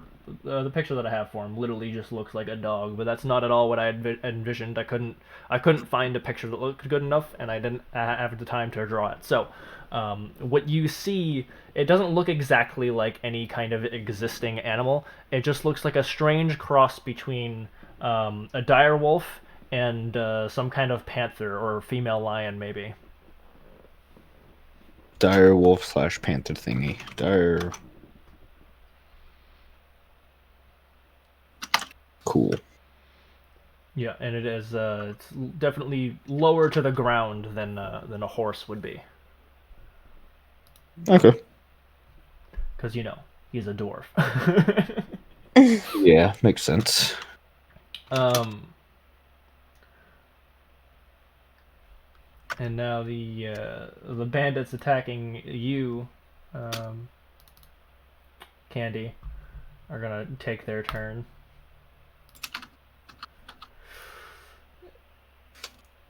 The one to your right takes a swipe at you and manages to get a nice carve at the back of your thigh, dealing 5 points of slashing damage. Damn. And then the one in front of you is gonna try and jump in on this action. Your AC is 18, right? Mhm. Yeah. So even through the pain of having your leg cut open, you still manage to focus enough to see the man in front of you get ready to swing, and you pull up your shield again and knock his attack out of the way. No effect. And then lastly, this motherfucker is gonna try and shoot with his crossbow. What's his AC? Oh, he hits. How much damage though? 3. So you watch as a bolt. Nos, you're kind of the only one to see this happen because the bandit's using a hand crossbow, so the bolts are pretty small. You see it kind of dig in, but it doesn't go in as far. It doesn't seem to penetrate his armor as much as maybe that bandit would have hoped. He takes 3 points of piercing damage.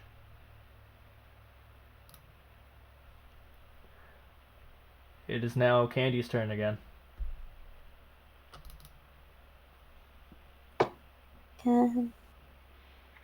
Okay. What? Smack him. Kill him dead. Get him. I'm gonna go for this one because, yeah. Go for it. Do yeah, I hit? That hits. Yeah, that definitely hits. 9 Nice. points. This guy fucking recoils backwards and actually has to hold on to his ribs for a second, as you've definitely cracked and bruised some of it and knocked the wind out. He's like, he does not like the way that feels. All right. To do it again. Maybe we'll like it the second time. Nos, you're up.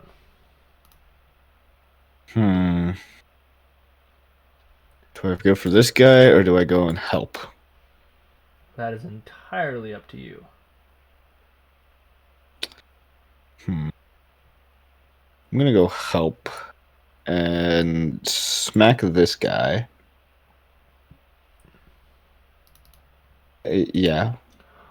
Yeah. Which one?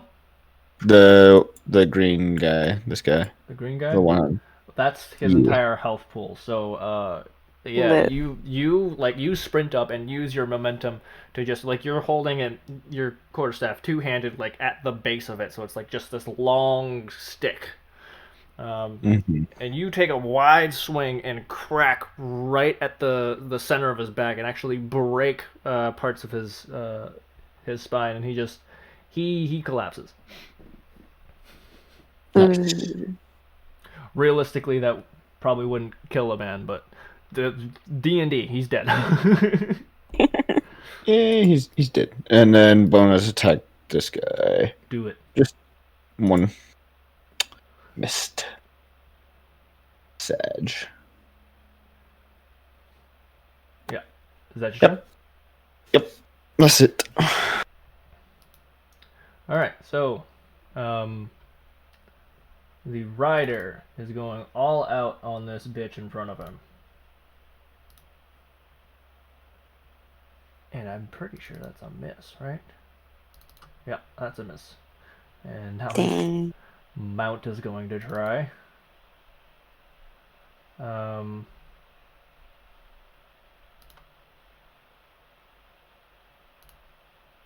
on, Mount.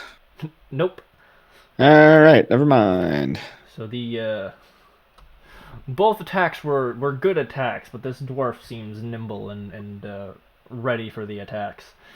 And the bird is going to continue. 1, 2, 3, 4, 5, 6. It is over here, and I need to check something real quick.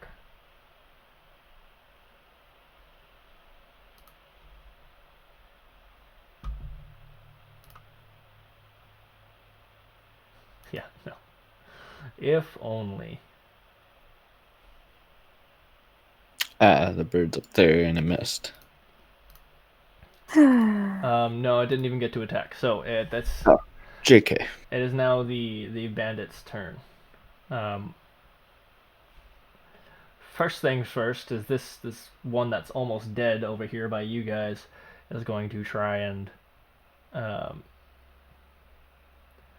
actually going to try and run away. It does not. This guy does not want to die. So you both get opportunity attacks on him as he tries to flee. Well, I'm pretty sure that kills them. Hold up, bandit. Yeah. Oh yeah, he's dead.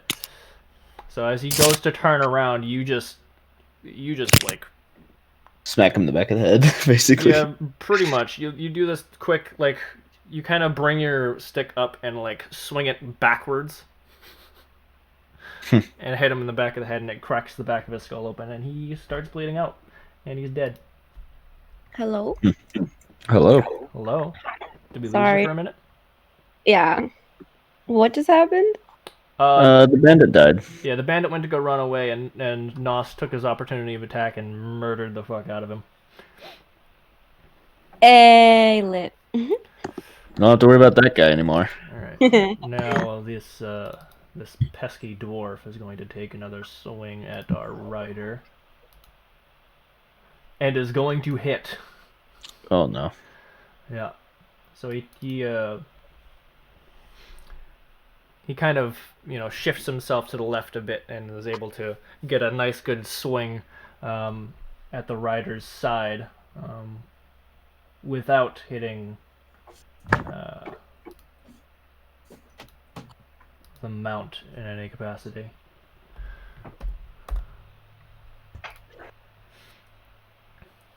And now our like shit-eating little bitch over here is gonna fire his crossbow.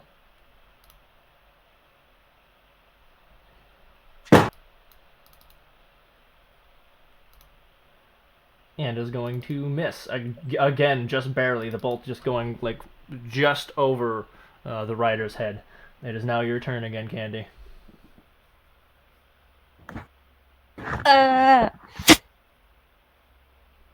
1, 2, 3, 4. Wait, what? 1, 2, 3, 4, 5, 6, This one is still alive, right? I'm sorry. Oh yeah. Yeah.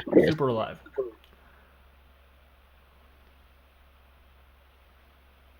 I do it. I was here, so 1, 2, 3, 4. I can move diagonally, right? Oh yeah.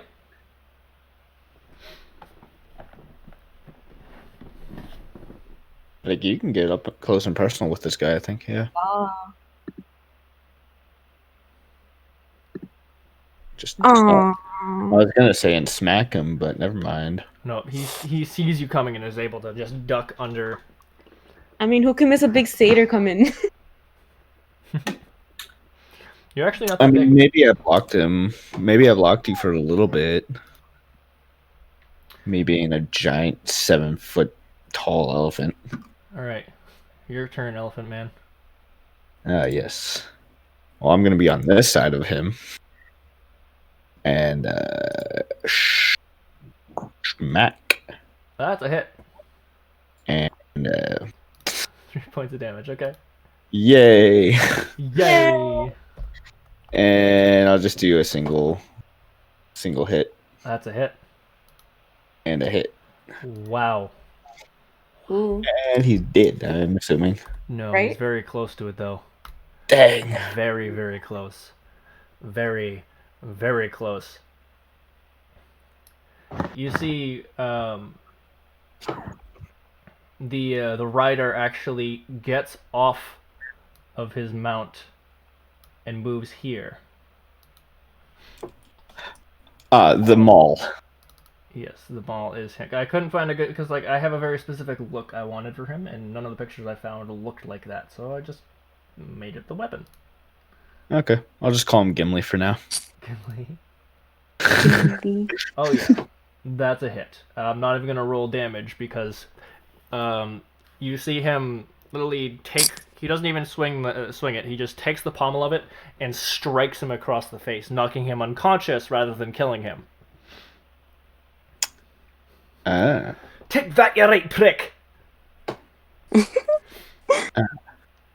puts away his warhammer and is going to have.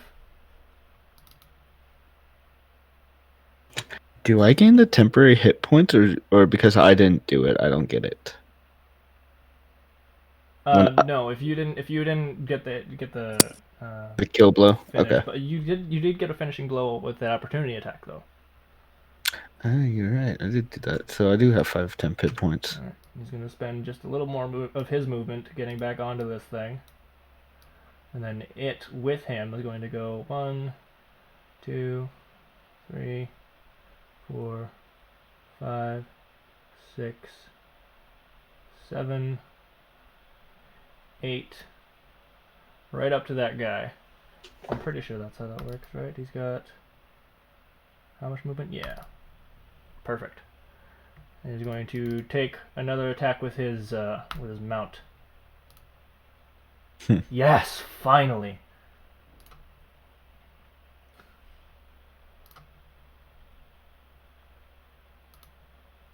You watch as this thing kind of like, whereas normally like the arm of it was kind of like stuck in a a swivel position, so it was just able to kind of back and forth to walk. It kind of like shifts itself and is able to sweep like an arm and attack the motherfucker in front of it with its metallic power.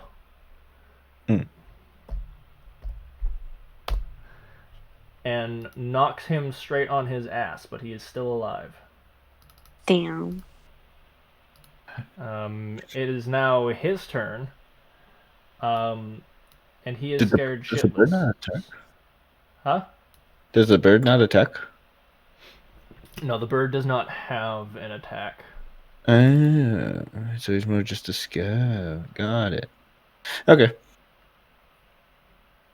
Yeah, I mean, how it works is technically it does have an attack, but the two constructs that this dwarf rider has, in order for them to attack, it costs his bonus action. So he has to choose one or the other, his mount or his bird, to attack. Ah. He can't do both on the same turn. Okay. So this guy is going to try and bugger off, which is a horrible idea for him because I'm pretty sure. Kill him. I'm fairly sure. Kill him, dwarf man. Let me just triple check something.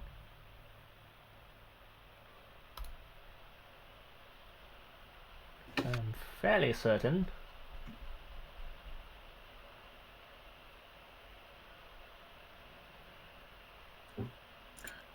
Has its own. Yeah. Yep. And same thing with this guy, right? Yep. Okay.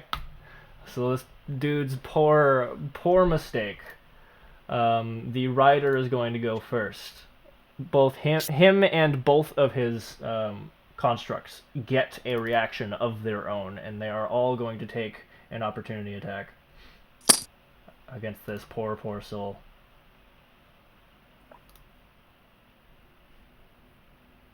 The rider himself misses. Rip. Damn. I think. What? Actually, what's this? What's their armor? Oh, never mind. No, he hits. That's a hit. Hey! Good job, Ryder.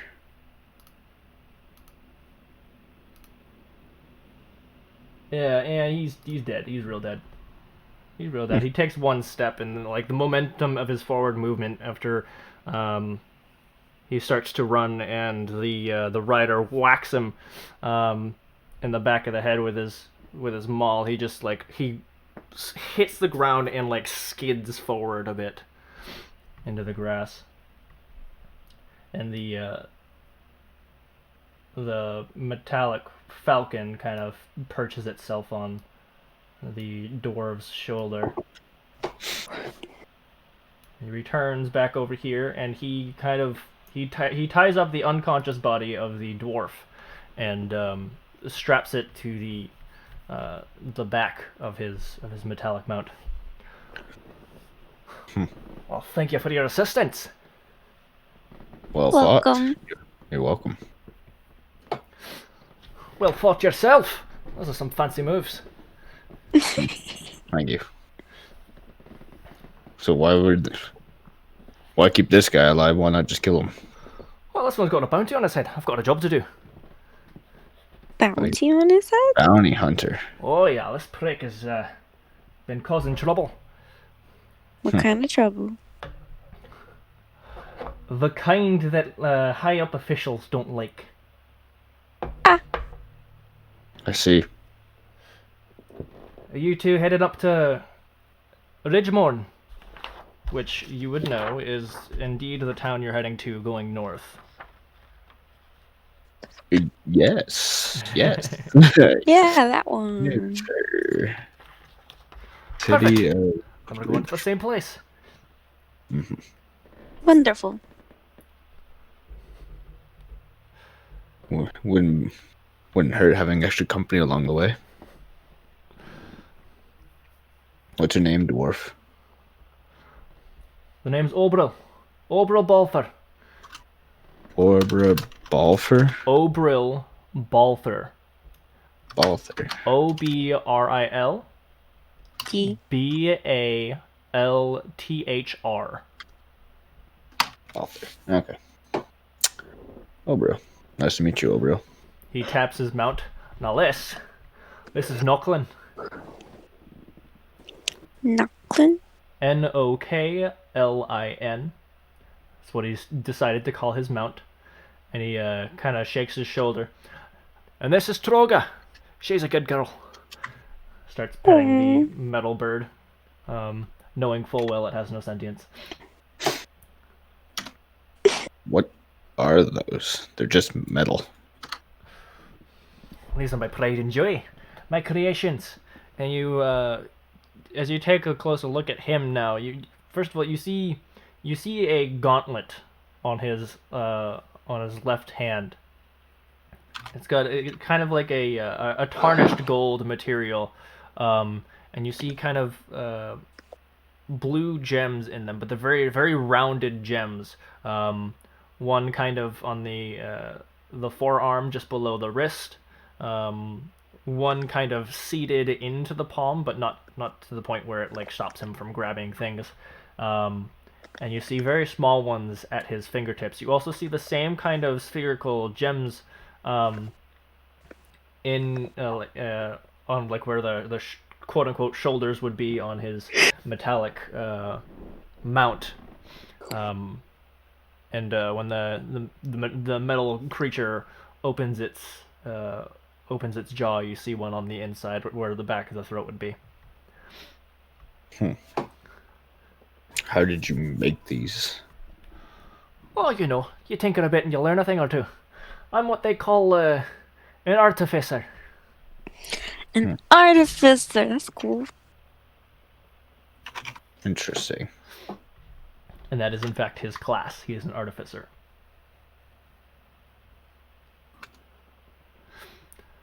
Artificers are weird. Dude, What? we would know like artificers, right? Just like Yes, you've heard of common artificers. Their whole thing is pretty much it mixing like mechanical tinkering with magic, and so like through that they are able to cast spells a lot of the time. They're able to make very unique and oftentimes kind of minor enchantments. You know that stronger artificers can even replicate some pretty powerful magic items that already exist. Make me a history check.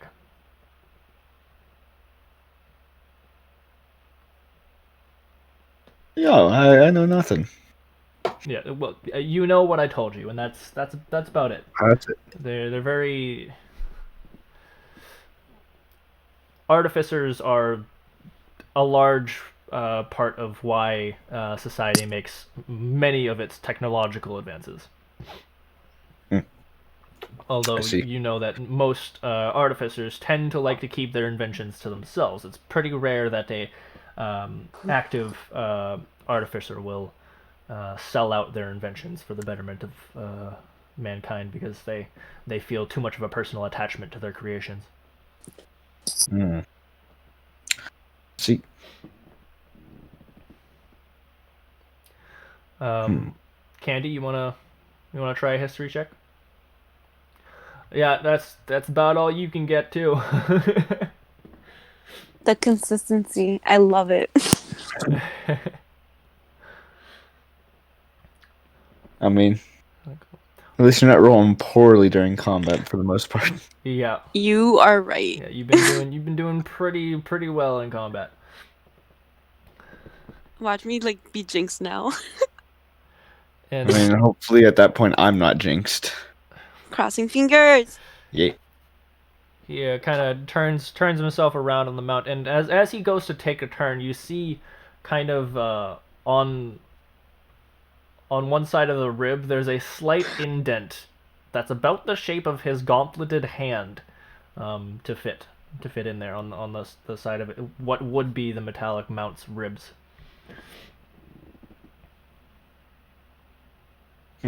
Okay. Good.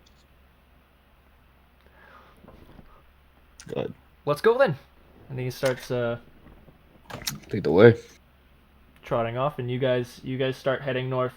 And as you make your way there, I'm gonna bring you back to the smiley face page because I do not have a map for this. Smiley I'm face. going to use the bathroom again. Okay, Had a rake. Get water. go ahead.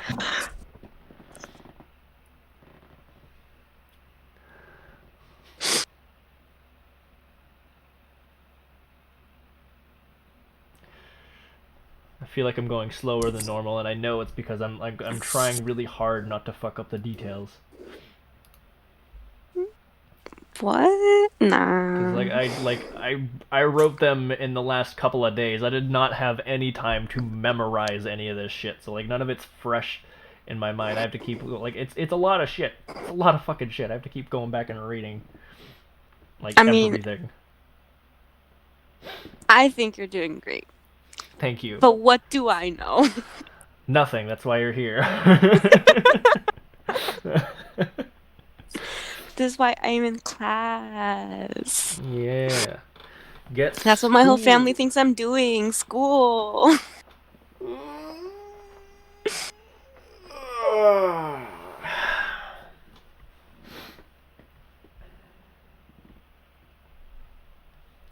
So,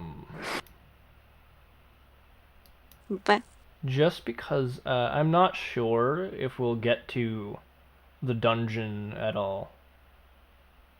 mm.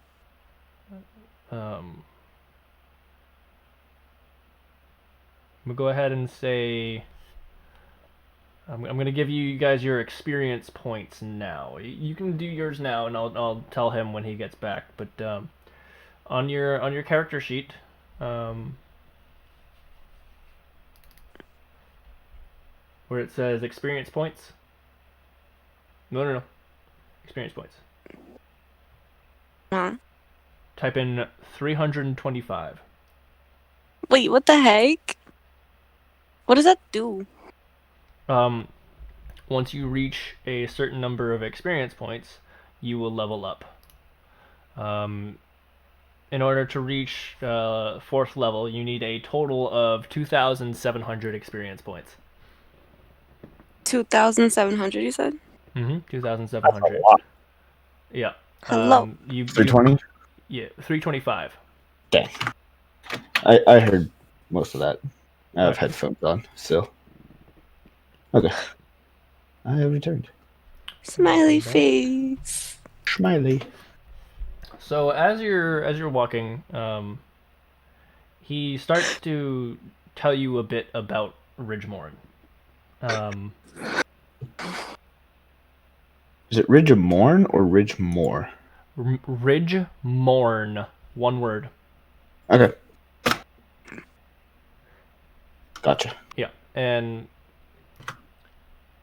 he tells you how the main entrance to his city is within Ridgemorn, because he is not a resident of Ridgemorn. He's a resident of a dwarven city within the mountains that lie beyond Ridgemorn. Ridgemorn is called Ridgemorn because it's literally built up on like the foot of a mountain. A huge-ass mountain range, in fact. Something you guys would know as the Cedran Mountains. Cedran. Sedran.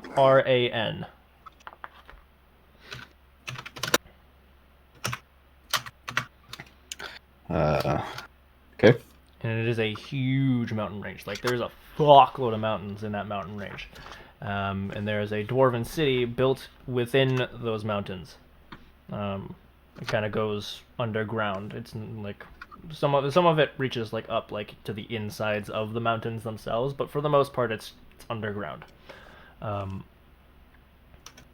He tells you how Ridgemorn is for the most part its main purpose has been to be pretty much an oversized trading post to trade between the Reven Kingdom, which you live in, the above-ground kingdom, and that particular city. There are several dwarven cities throughout, but that one's probably the biggest. And that city is called Greknala. Greknala. One word, Greknala. Oh, so close. I had 2 L's. And he tells you of the leader of Ridgemorn. Obril personally thinks he's a tool, but he does tell you that his name is Avil. Baron Avil Itekni. This is a weird spelling, so Avil, and Itekni is Itekni. Itkeni.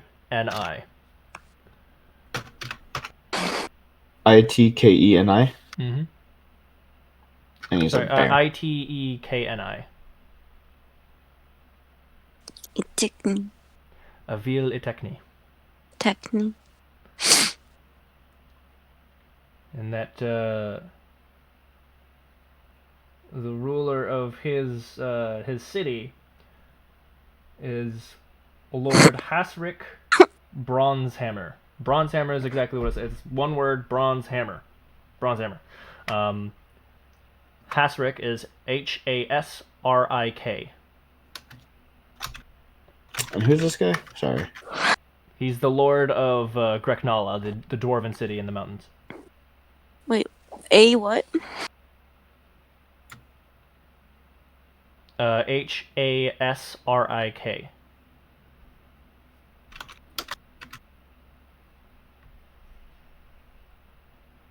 Okay. Got it.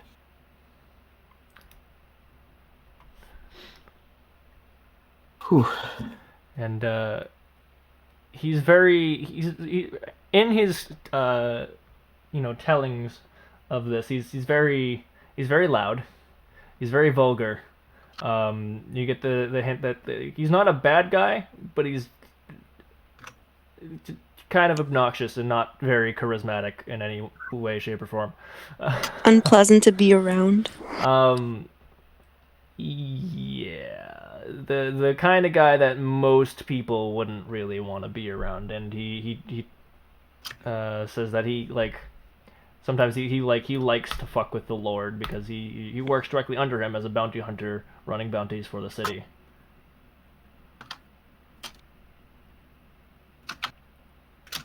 And that the bounty is not for Ridgemorn at all. The bounty is to be turned in his city, Greknala.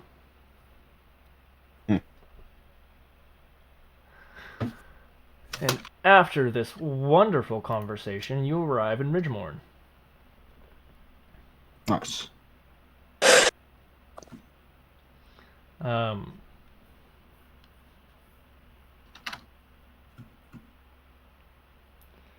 Yeah. So it's actually the first thing he does is he leads you over to a man named, which you know his name, Vaxiel Itekni, but you didn't know what he looked like until now. This man, if I can get that open, because I have one made for him too.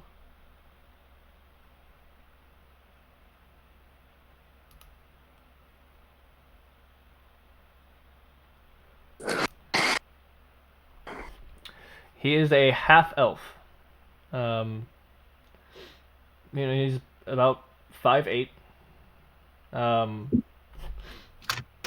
He's got green eyes. He's got short blonde hair. His skin is surprisingly tanned.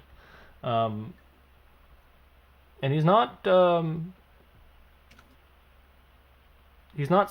like you didn't get led into a building. He was standing outside. It's fairly cold out because you're pretty far up north, and right next to the mountains, so it's pretty damn chilly. You see he's wearing pretty fine clothing. There's a little bit of bulk underneath the robes. You can tell he's wearing some sort of armor underneath it, and there's a bit of fur protruding from underneath the collar. You can tell he's got a fur lining under his clothes that helps keep him a bit warm. He's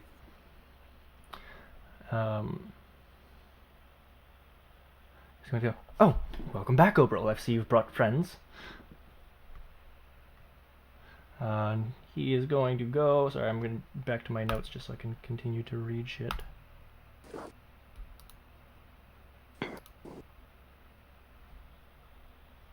Alright, here we go. No. What do you mean, no? Oh. Yeah. Oh. Uh-oh.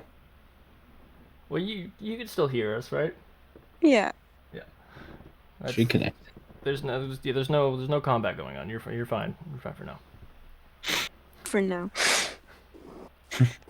Hey, and I finally got that fucking what's the dude's name? Hold up, the dude has a name. That fucking Wuthron. Piece of shite. And your friends? This is where you introduce yourself. Hello. What did you say? My name's Candy. Well, It's right here. it's nice to meet you both.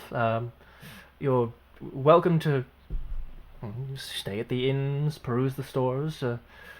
I'm sure you must be cold. Not well. Would I be cold? Would I? Yeah, you guys would be pretty chilly. You don't have any kind of temperature resistance. Damn.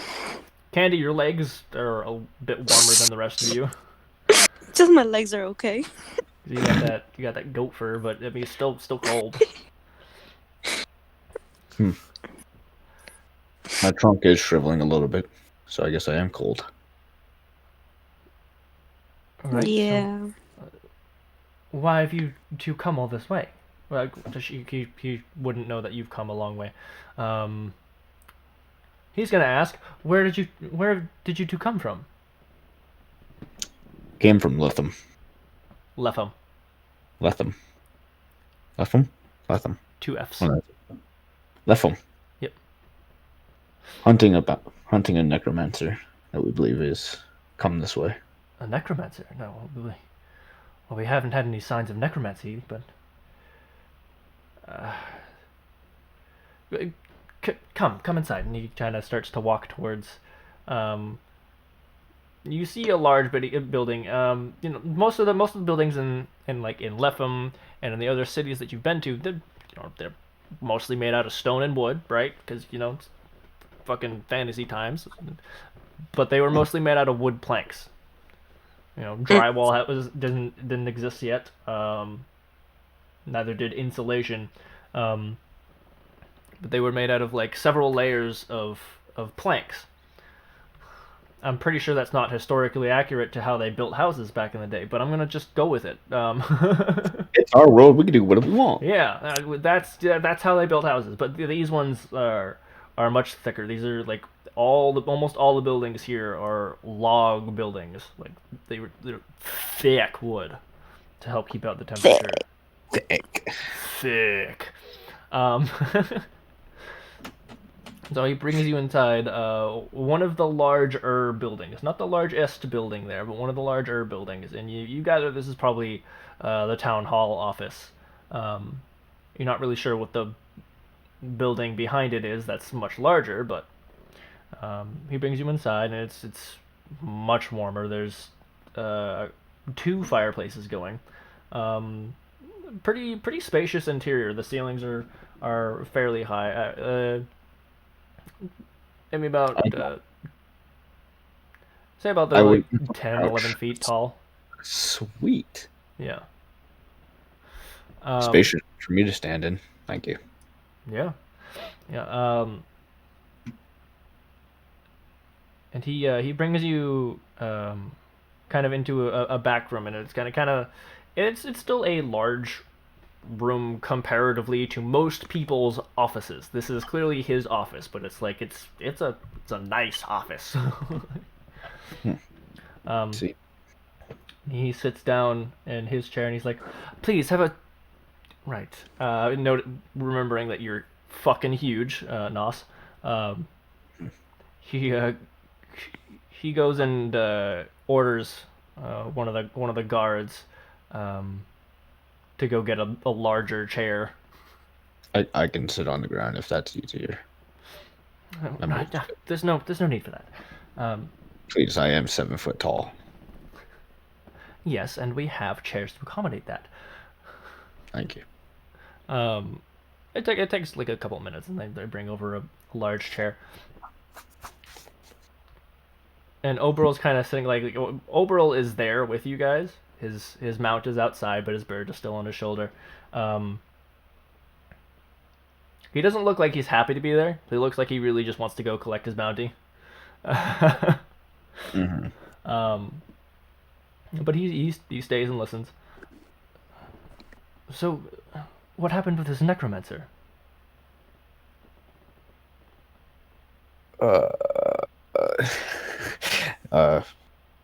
We believe he was driven out of Letham at some point. We believe he also attacked it with a gibbering Malthur. A Malthur? Yes. Yes. That's So we've surprising. been tasked by the Viscount to go and hunt him. Oh, yes, well. I'm sure she wasn't very warm about it either.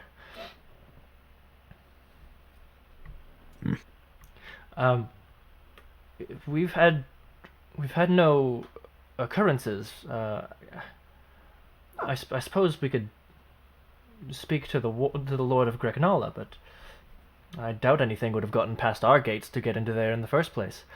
The only two places I could think that maybe a necromancer could be hiding is further into the mountains. It's cold, it's dangerous, it's isolated. Not many people would think to go there, but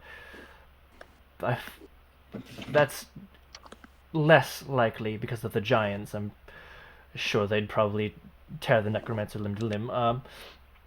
The other option is a cave, just a little bit south from here. Nobody really goes in there. There's many rumors that it's a cursed cave. Seems like the perfect place for a necromancer, wouldn't you think? Mm. But why is it cursed, or thought to be? Oh, just many strange noises and rumors of dark dealings that sprout from such things. I always thought it to be just superstition, but if there's necromancers living there, it would certainly explain a lot.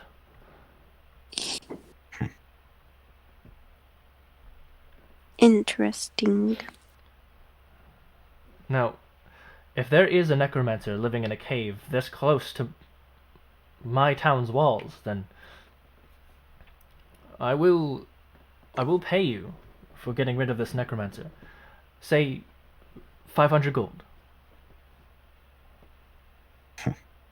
Give proof to the Viscount that he has been killed. Well, just bring it here first. Fair point. Besides, once the Viscount learns that the necromancer is living so far up north, she'll probably consider your deeds against the Malthur services rendered. Hope so.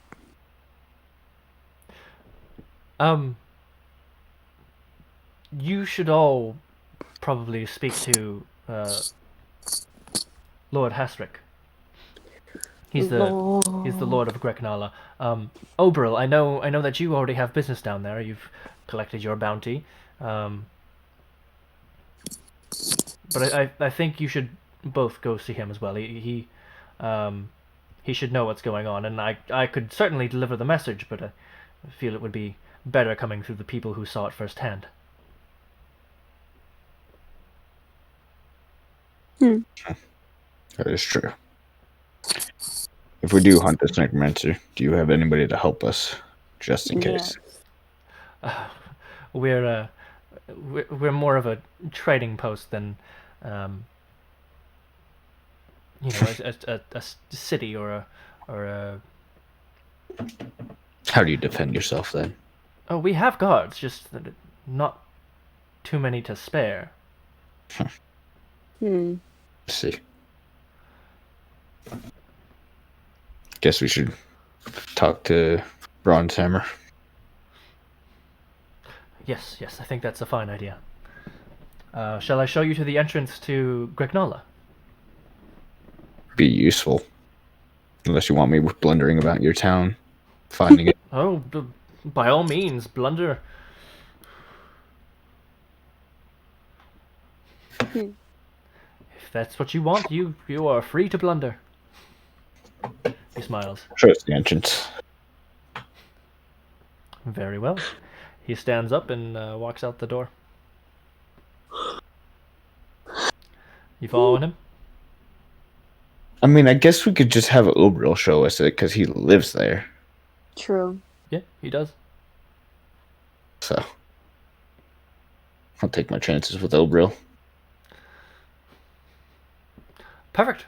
That works fine. I have some paperwork to go through anyway. Be on your way then. Thank you, half elf. Have a nice day. He's going to take a little bit of offense. Would you at least do the kindness of addressing me formally? I am the Baron of this town, after all. Thank you, Baron. Thank you, Baron.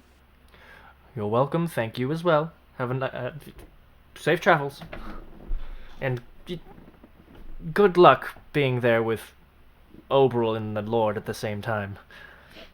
Oof. So Obril leads you out, and you pass through there's 3 market squares here. Jeez. And hardly any residences. You gather that most of the people that run shops here probably have rooms in their shops that they live in. Mm-hmm. Just judging by the fact that they're stores and only stores, except for a few residential spots. That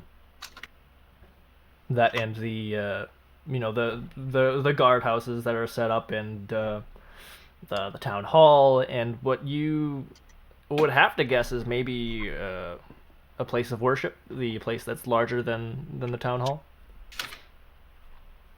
I see. Yeah. So he leads you over way back. The entrance to Greknala is not easily seen from the start of Ridgemorn. Not to say that Ridgemorn is massive, they just kind of placed their buildings accordingly to kind of shade the entrance a bit. And at the gate, there's 2 dwarves sitting there on guard. One of them goes, "Obril! You got the bounty at least, right? If I'm gonna see your face, I better get something out of it." And Obril goes, "Shut up, you right cunt!" And he just kind of walks on through. "Of course I got the bounty, and you're not getting a penny." Ooh. And he goes, "Is this about your sister again?" "It's about your sister, isn't it? Son of a bitch." And Obril just kind of nods. "It's about my sister, you fuck."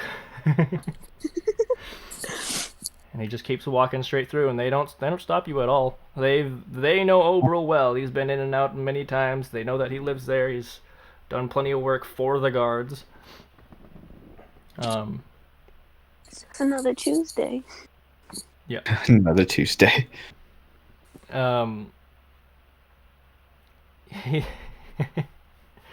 He as he passes the guards, he kind of leans back to you guys. "I don't have a sister." You get a little further in, and it starts to descend a lot. There's stairs that go deep down. And then there's a secondary gate that kind of, it's made completely of stone with very intricate dwarven carvings into it. And one of the guards kind of opens it up and lets you pass through. And you go inside, and it's much darker in there. It's very dim, but also very warm. It is much warmer than the surface. It is it's night and day. And it's not pitch black. There's lighting around. The dwarves aren't monsters or anything. They have torches up. They have lights placed all around, but it's kind of like a dimmer kind of light. How tall are the halls? Because do I have to crouch down? The hall, so it's pretty much once you step through the gate, it's a massive open cavern, and there's like it's kind of like a catwalk that clings to the rock wall, and like if you go to the railing and look down, and you can see it just goes like it's a huge hole, like massively wide, and it just goes straight down. And there's like stone bridges built across. There's several levels where there's like catwalks, and there's pieces. Some of them have platforms built in the middle that are kind of have metal struts attached to the outer wall to support the weight, and it goes way down. Gotcha. Okay. And like the catwalks aren't small. It's not like when you go hiking and you get to a spot that you can't quite hike normally, and they have those really short catwalks like this. It's huge. Like the catwalks are the size of like 2 streets. Hot damn. Because they had to make room for buildings. Yeah. But yeah, it's pretty large, and he leads you down a few floors, greeting people here and there, and you pass by a couple bars, and he's the first few he shit talks. You're like, oh, okay, then I'll stay away from there. All right, I'll stay away from there too. Okay, that's a shitty inn. Then he keeps insulting all the inns, and you gather that he's just been thrown out of a lot of places for good reason. And instead of owning up to it, he's shit talking every place that's ever thrown him out.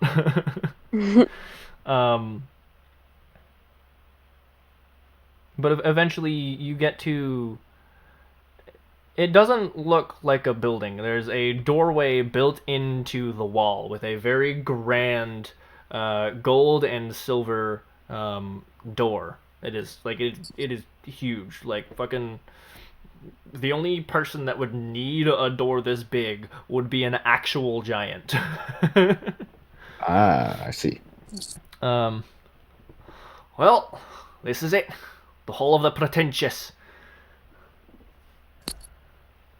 And he... You mean your lord? Huh? You mean your lord? Oh, I mean my lord. Well, more his family. He's kind of pretentious, but he's not the one that wanted this door, you know what I mean?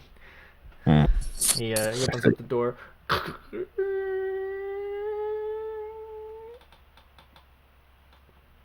And they slowly, after that little creak, they open silently for a bit.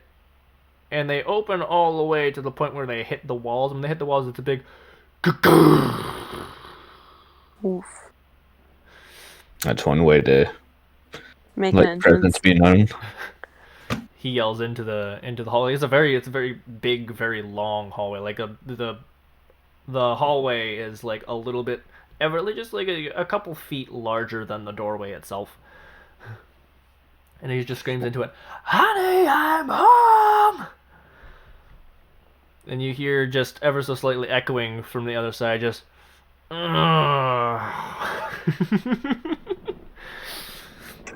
this groan of disappointment. And he's got his mount with him, and he's on his mountain with the dwarven bandit strapped to the back. He's like, well, shall we? I guess so. Okay, you strut down, and it is a very dark hallway, but as you continue to walk down, you see sconces on the walls light themselves. As you continue down the path. And eventually it stops at a doorway, but it's not like there's no door there. It's just a doorway, and it's like a normal sized doorway. And Obril kind of just hunches down a little bit so that he and his mount can get through at the same time, and he walks through the door. And it is a very grand throne room. And I don't mean grand as in, like, it's not your normal style of regal. It's just fucking intricate. Like, there's incredible stone carvings all over the place. Statues of past lords from his family, and even lords from other families that ruled before his. Busts mounted on the walls, and just like even the columns have intricate carvings and almost murals climbing up them, in a very distinctly dwarven style. It's a bit rigid, a little bit blocky, but in a way that's still kind of uniquely beautiful. Plenty of gold and brass trim, and silver inlays, and an excessive amount of stairs leads up to a pure brass throne, upon which sits the Lord. Not like God, not like Jesus, but Lord Hasrick. Yeah.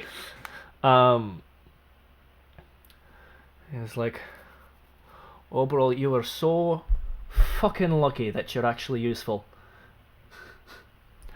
And Noble's like, oh, you're just a twat. Like, yeah, I could say the same about you. Most people get thrown in jail talking to the Lord like that. Like, yeah, well, I'm not everybody, so... And the Lord just sighs. Do you have him? He's like, Oberyl's like, of course I have him, and he like shoves the bandit off the back of his mount.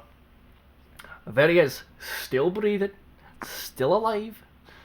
And yes, I realize they have the same voice, but that's because Oberyl is supposed to have a more raspy voice, but doing that would force me to be louder, and I can't be louder right now because it's midnight. All good.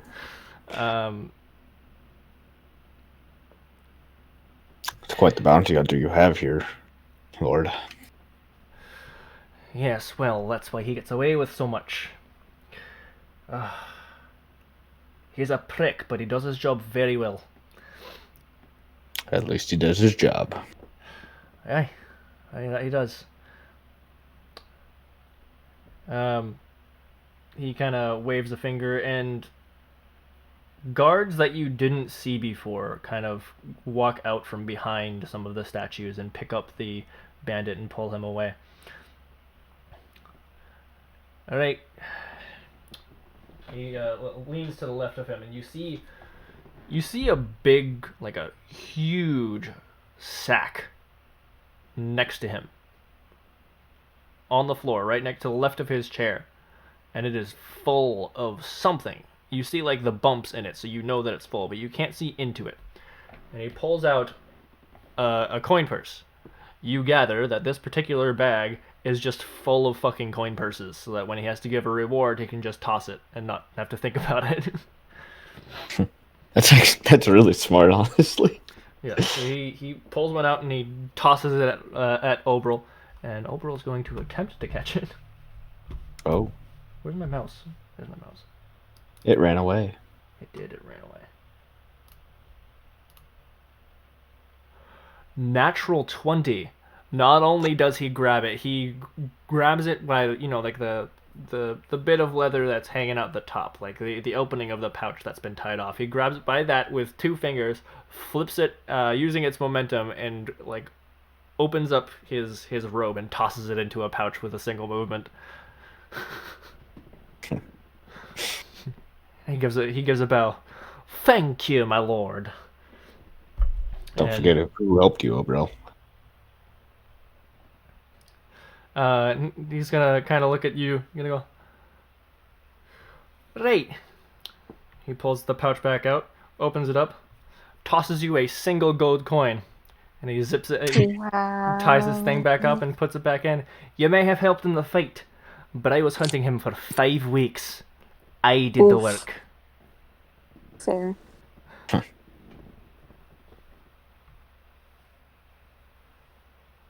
I'm just gonna be glaring at him.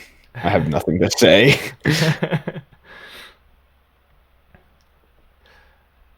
He's like, so, what brings you and your friends here? Well, I mean, obviously the bounty for you, Oberil, but what brings you two here? We're hunting a necromancer. Necromancer.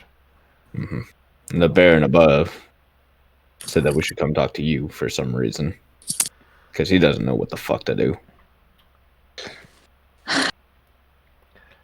Right, yeah. No, he was the right to send you. It's good to know that there's something like that about. Even if it is on the surface, it still has potential to be a threat to my city. Oh, We believe this necromancer also made a Malthur and attacked Lepham. Lepham? What are you doing here? Shouldn't you be in Lepham then? We were sent to get the necromancer. I'm sorry, is the Necromancer in Lepham? Was the Necromancer here? I'm very confused. He left Lepham and went north. Oh, That's about all we knew. well, he hasn't come into here. And if Avail sent you, then he hasn't gone there either. So, that leaves two choices. I'm sure Avail already told you. There's the potential that he might have tried to hide amongst the stone The giants. or into the caves that some of Avail's people seem to fear so much. Yep. That's about what he said. Alright, well.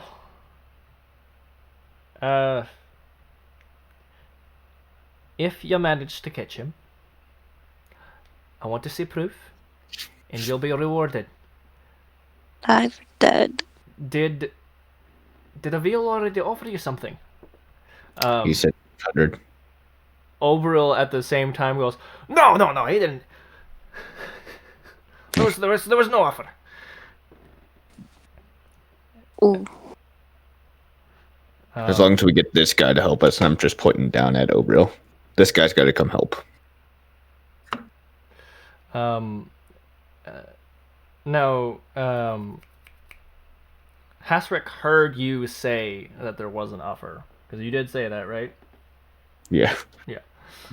So, Hasrick's just going to look at him. Oberil? Yes, my lord. You're a prick.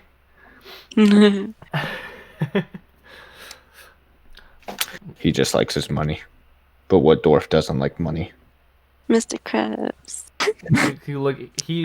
The Lord gives you a stern look. Excuse you? That's a bit presumptuous. You're the lord with all the money, are you not?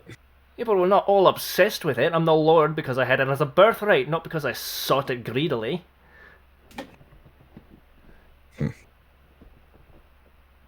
Candy, you should be the one talking, not me. We know how this usually goes. I'm gonna end up with a cut off hand.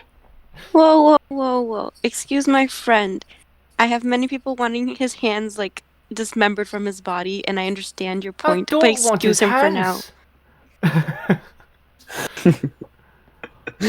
I would want him to shut up sometimes, though. Listen, Alright. just go kill the Necromancer, bring whatever it is you're gonna bring to Avail, get your reward there, come back to me, bring proof, I'll give you a little extra. Sounds good. Is that all? But this guy's coming with us, right? Oh, that's up to him. Oberil, you feel like making some money? Oberil's like, well, now you've convinced me, and he starts cracking his neck. Well, let's go. Alright. Thank you, Hazrock. Lord of Gricknala. You are very welcome, you strange fucking elephant. As I'm walking away, I'll just turn my head and just give him a glare down again. Like, fair point. He's only calling you strange because, like, first you were presumptuous and kind of racist against dwarves, and now you're being kind. It's just like, this guy's fucking weird.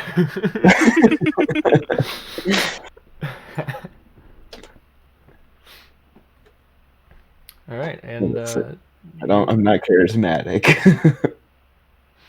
you walk off with Obril, and Obril is ecstatic that he has another chance to not only kill something, but make even more money off of it and get paid twice.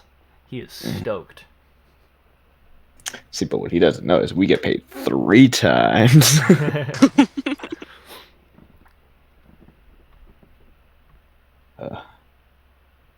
Question: when we were going up to Ridgemorn, did we potentially heal up because it was a longer walk and get our key point back? Yeah. Cool. It would have taken you pretty much all day to get there, so that's done. Cool. So I'll assume I don't have any temp hit points out there. Cool. So health is back. Yeah. You all suddenly fall to 0 hit points. All right, I'm dead. All right, Come guys, on, that's the whole come on. campaign. All right, yay. Best class ever. A rock just hits me in the head and just kills me. Just breaks off. Suddenly, the earth opens up and swallows you all whole. I mean, we are underground. Ooh. It swallows you more, and you fall into the center of the earth and burn alive. All right, into the pits of hell we go. Got it. Now we're facing Diablo. I mean, technically, you'd just be going to the center of the earth because the hell, or rather the hells, the 9 hells, are a separate plane of existence. I love that dude. piece. Interesting. Yes, and there is no Diablo. There is Asmodeus, who is the god of the hells. Interesting. Extra lore. Extra lore. All right, so you guys want to check out the town a little bit, or do you want to go straight to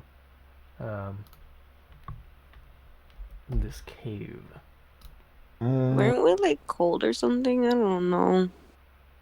Yeah, it's cold. You want to get something like there's no like status effect that's happening. You guys are just cold. Cold. Now we good.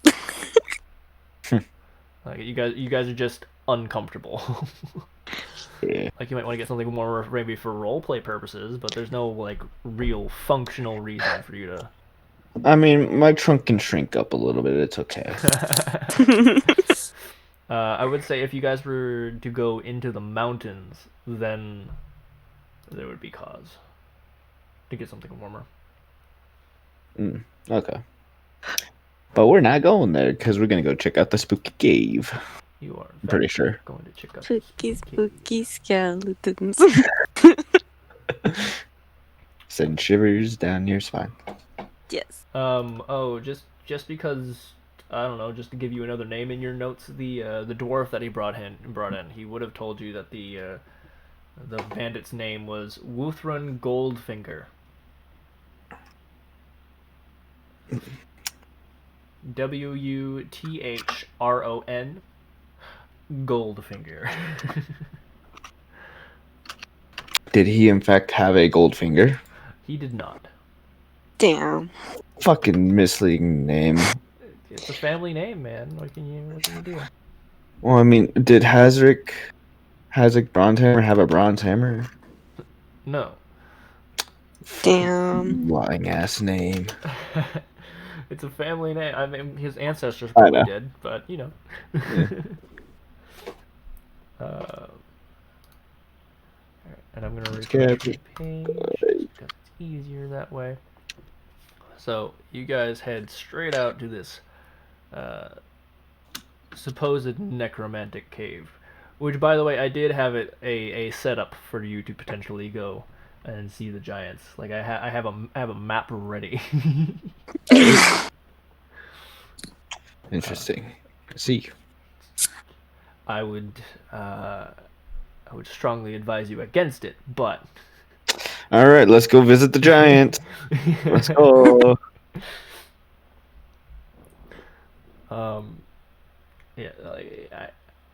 Yeah, just because I want you to see it, I'm gonna show you it. You're not going there. I'm telling you right now, like, don't go there. They look friendly. They're so kind. They totally Yeah. would not just stomp on me, like, at all. They're incredible. Ah. They're incredibly territorial, and let's just say, first of all, there's 4 of them. Second of all, one of them, like each of them has 126 health points. That's it. Oof. With a natural armor class of 17. They have a +9 to all of their attacks with a 15-foot reach. Yikes. And if they hit you, it does 3d8 plus 6 points of damage. So death. They would destroy you so hard, so fast. I liked the idea of it being a possibility. Like, if you guys had gone here, Oberil just would have been like, "Let's get the fuck out of here. This is not the place we need to be." You idiots. I like money, but I'm not risking my life. Yeah, but you have a stealthy elephant. Which would be funnier in a Don't you cave of mean giants. a stealth event?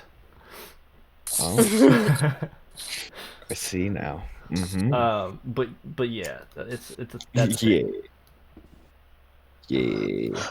All right, so you make your way to the cave.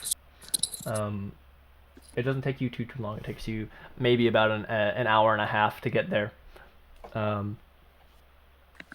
On your cart, and upon entry, We're down here. yeah. Go ahead and move your sprites there, because I forgot to. No. Okay.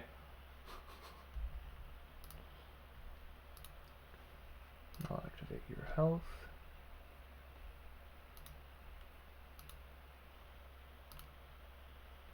What the fuck are these things? I guess you just have to find out. Bio info and then drag your picture in. What? Fuck. Sorry for language. Sorry. How dare you? How fucking dare you? How Like, what the fuck? dare you? Don't fucking cuss. This is a Christian stream? Like, what the fuck? Fucking tell your parents. Do it. I dare you. Oh. That sounds like a bet. So, you gotta do it now. Nah. Chill. I mean, okay, you're just gonna be right there. What the fuck? A surprise. And now you're gone. Where the hell did you go? No. Where the fuck did you go, Candy? Jeez, you're just gone. You're like, bye. What the fuck? I can't even see like half the thing that's going on right now. I'm sorry. Yeah, you should be sorry. How dare you?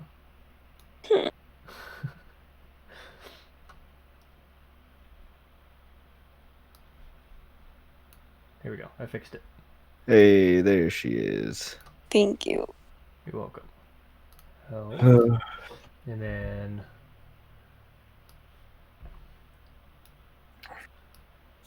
Yes, Oberil. That's his mount.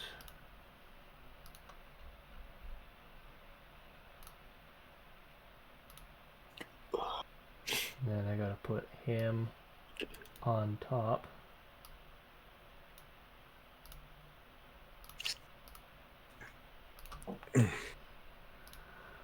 Oh, such a process. Mm-hmm. And then his burb. The bird. Apple bottom. So does combat immediately start upon entering? The burb. What? Seems like it. Do we roll initiative immediately upon entering? Let me zoom. That's not what I wanted to zoom.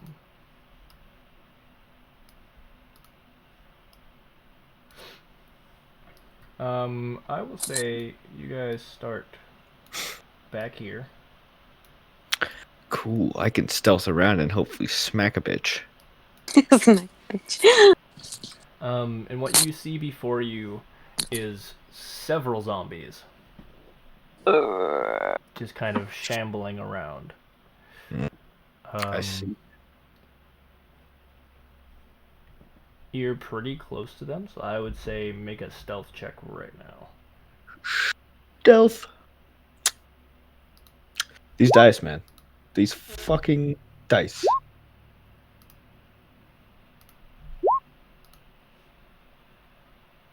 Alright, so, Candy, you do well to sneak for a while until, Nos kicks a pebble and it skids Until across.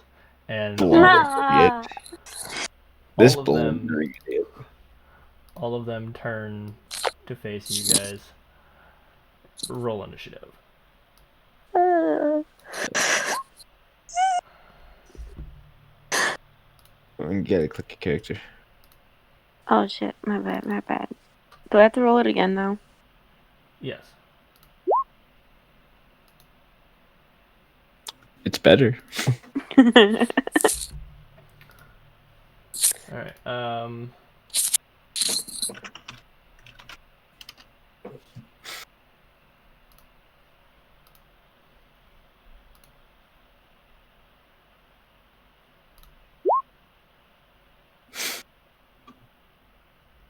Wow, I go first for once? It's a miracle.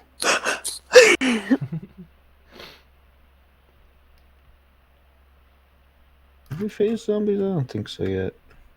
you faced a zombie before. Oh yeah, I double tapped them, that's right. You've never faced a horde of them like this before. Okie dokie. Okie dokie. Combat start? Yeah, combat style. Let me get the descending. There we go. Alright. 1, 2, 3, 4, 5, and a smack. That hits. Oh, sweet. Hey. Doesn't kill, but it hit at least. 4 points of damage. And bonus. Ooh, that hits. Mm. Ooh, he might be dead. Is he? Might be. Nope. More than 12. Now we know. Yep. Alright. It's looking pretty worse for wear. You've created a hole in its rib cage, and a nice big dent across its face. Gotcha. Alright, it's now Obril's turn. And Obril is going to 1, 2, 3, 4. Let me just...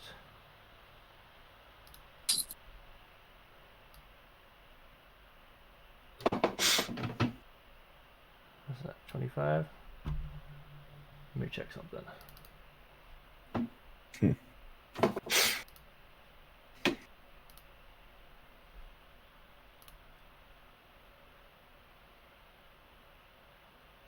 Oh yeah, that's the good stuff. So, you see Obril kind of lean down and place his hand in that indent that you saw before. And the blue rounded gems, both on his gauntlet and on the mount, glow as the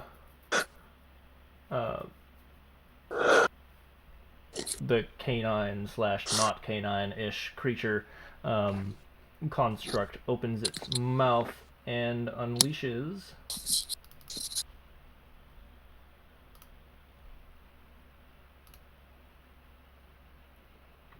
a large stream of acid, about 5 foot wide, and shoots 30 feet forward. Jesus. Yeah. And so these two zombies have to make dexterity saving throws and beat a 13.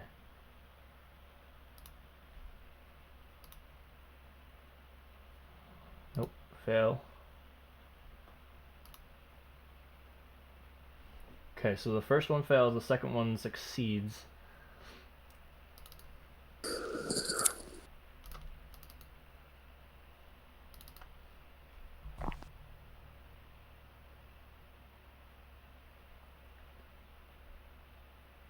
$2d4, okay.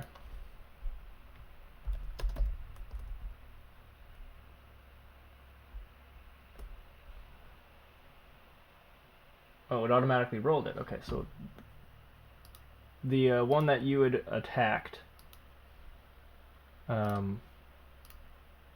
is covered in acid and takes 5 points of acid damage. Nice. Oh. It is not looking too hot. His mount is then going to come up next to you and try to strike it, the zombie for its remaining health. Hmm.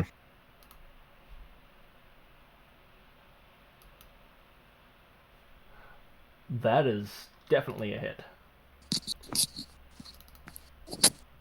3 points of force damage as it pretty much sprints forward and barrels its head into the zombie's chest.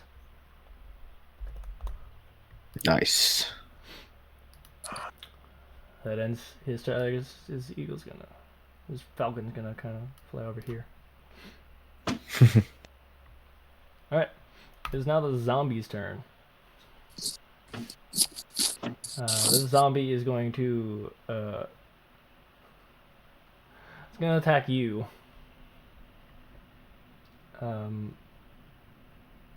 No. Okay. Roll low, please. 13. Misses. All right, so it goes to apparently slam into you because that's the only attack that it's called slam. So I guess he like launches himself at you, and misses. Or you just kind of shove him back with your trunk. Yeah. All right. How much movement do they have? 20 feet. Okay. 1, 2, 3. Yeah. Of course. You're right there. He's got to. Yeah. And he misses with an 8. Lovely. Nice. 1, 2. This one's going to get right here and is staring right at you, Nos. He can do that. It cannot do anything. Mm-hmm. This one, however, can. Yeah. Please But miss. it misses with a 9. Nice. And this one. Hey. 1, 2, 3, 4. He's going to try to make his way over there. All right. It is now Candy's turn. My turn. Get him. Let me look at what their That thing gets is. him? Yeah, oh yeah, that absolutely gets him. These guys do not have a high armor class. 7 points of damage. 7. Nice. It's at most 10. What? Their AC is at most 10, so. It's 8. Oh, They're Even worse. slow and they don't have any armor. I Yeah. love this. All right, so yeah, you whack the shit out of that guy. He did not like it. You kind of you crushed his right arm, and he's just kind of. Smack, smack. It is your turn Smack. now. Alright, I'm attacking the one on the left again. Okay, go for it. Smack and a smack and a smackety smack and a smack. He is down. However, He's he is down. going to make a Constitution saving throw. It's not dead. Yet. Constitution saving throw DC of 5 plus the damage taken. 5 plus 10. Yeah, no, that's 15 DC. He rolled an 8. So he is very dead. He does not get to come back up. Lit. It's 5 plus damage dealt rate. For their saving throw. The zombies saving throw. When they drop to 0 hit points. You remember this from the last time you fought a zombie. When you quote unquote kill them, they have a chance of getting back up. Yeah. And so Okay. yeah. And this guy, 16. That is. Bonus action. Gets an 8. Minus 8. Boom. It's now Obril's turn. Oh, I need to mark off Obril's spell slot real quick.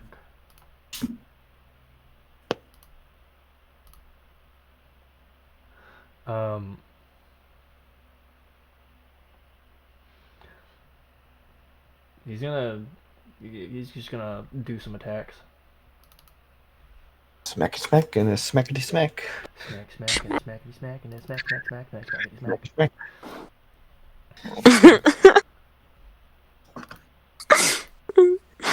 Oh my god. Okay, natural 1 on his maul. Oh god. Yeah, he just... Actually, you know what? He's fine. He accidentally hits his mount. Ah.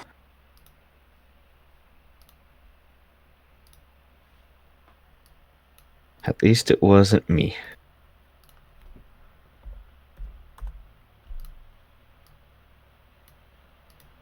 And then his mount is going to be the one to attack.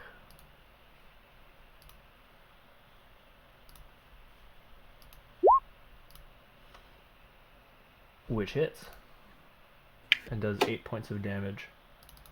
Nice. As it takes a nice wide swipe at the zombie. That ends his turn. Candy, it's all you. Actually, wait, hold on. Oh. What was the zombies? Zombie was before Candy. Before Candy. Alright. Yeah, after Oberol. Making zombies.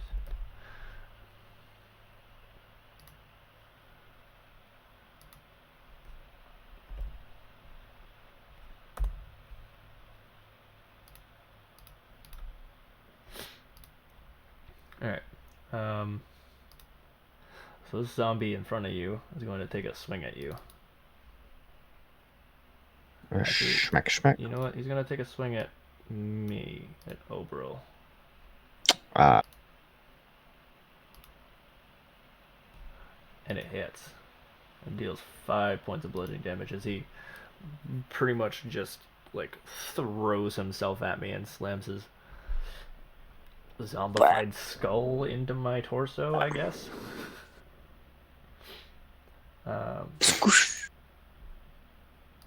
Take 5 points of bludgeoning damage. This one, however, is going to attack you. Mm-hmm. A swing and a miss. Sure. Natural 20. Okay, it's okay. You rolled low on the damage. You only take 5 points of bludgeoning damage. Thank God. Yeah, this one is going to shamble on over. And it's also going to take a swing at you. And we'll get a natural 20 and hit me for 27,000 damage. 13. All right, he misses. And then finally, the one attacking Candy is gonna take his 6. Yeah, no, that misses. Yes. All right, it is now your turn, Candy. Oh no. Well, Well, you're feeling a little off today. You're swinging a little weird. You kind of sprain your wrist a bit. one of those days. All right, Nos, that's your turn. okie dokie. I'm gonna hit the one that's right in front of me. Okay, hit it. And a hit, That and a is- smack, and a smack, and a smack. That is almost all of its health. Alright, well, alright, that never happened.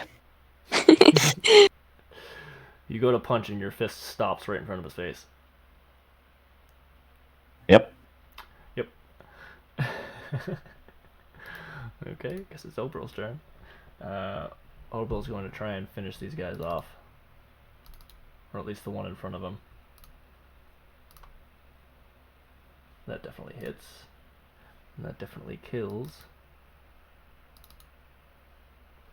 Let's check his constitution. No, that definitely does not make it, so that zombie is dead. Gone. Dead. Dunzo. And now, Sweet is the dead zombie. now Oberl on his mount is going to come over here and ram his face into this zombie with a natural 1. Just kind of snaps at him in the air in front of a bit. Alright, zombie's turn. This one is going to throw itself at Obrel. The fuck is Obrel's armor class? That is too low, it misses. The next one's gonna attack you, Nos. 18. Yep. 3 points of bludgeoning damage Ooh. Let's go. Only 3. as it punches you in your trunk. Just your trunk. Didn't quite like that. Did not like that. Alright. And yeah, that's an 18 to hit you, Candy. You take 6 points of bludgeoning damage. Damn. As it pretty much like if a zombie, just imagine a zombie pimp slapping you and leaving a little bit of decayed goo on the side of your face. Okay. Alright, it is now your turn, Candy. Pimp slap and batch. Well, back. I'm a. Oh yeah, that Hey! hits. 7 points, nice. He's still up, but that was a good hit. Duck. Duck goose. Goose duck. Do you have any attacks that are bonus action? Do I? I don't think I do. I don't think I do.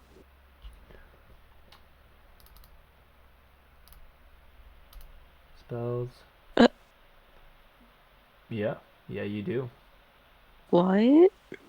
You have a bonus action? Spiritual And you weapon. haven't been. What? Spiritual weapon. Spiritual weapon. Oh. Yeah, that's a bonus action. I could use it as a bonus action? It costs a bonus action to cast, yeah. So yeah. Duck it. I'm doing it. Okay.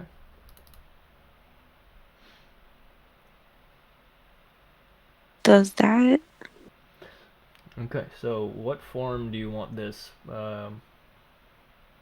this giant floating spectral weapon to take? Shuriken. How do you say those? Shuriken? Yeah. That'd be a big ass shuriken.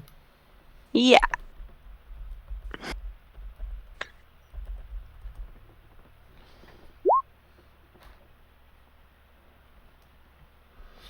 Okay, hold on.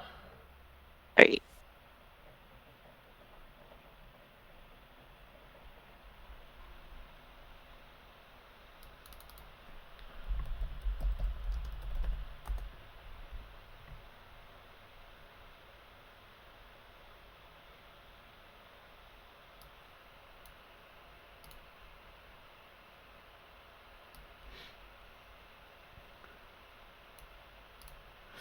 Alright. Your shuriken shows up. Oh my god, that's so cool. And it spins itself in a very rapid spiral as it slams itself into the zombie, dealing 9 points of damage. That definitely takes it out. It's gonna make its Constitution saving throw.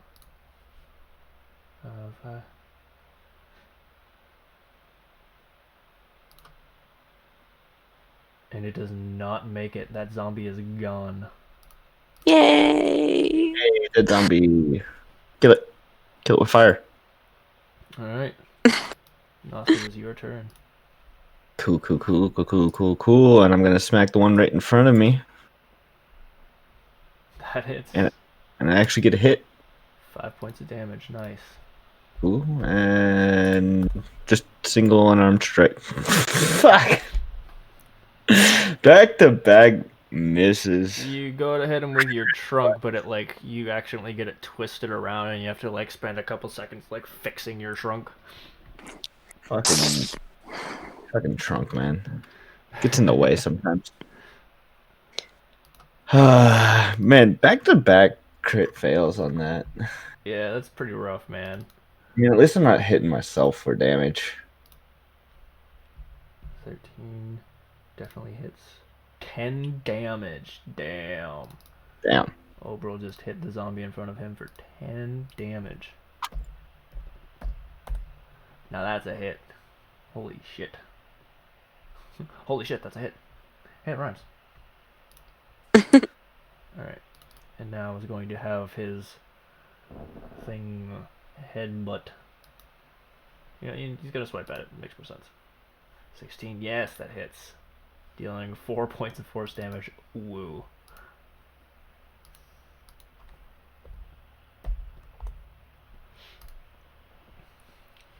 Alright, it is now the zombie's turn.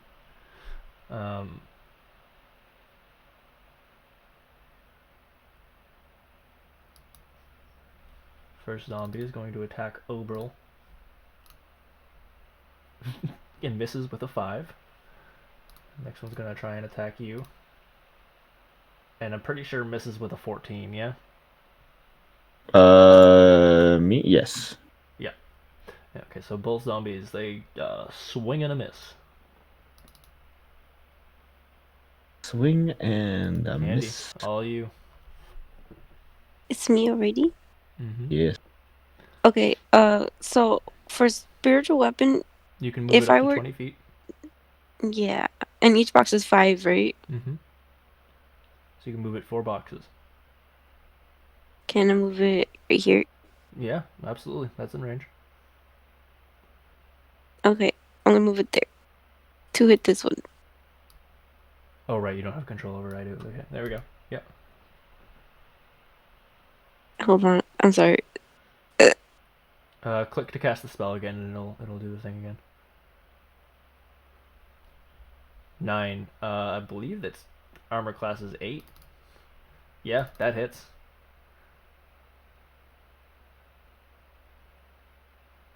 Five points of damage as it rams itself into the zombie. Pieces of its chest are just torn away from it. You still have your movement and your action. Oh my god, so cool.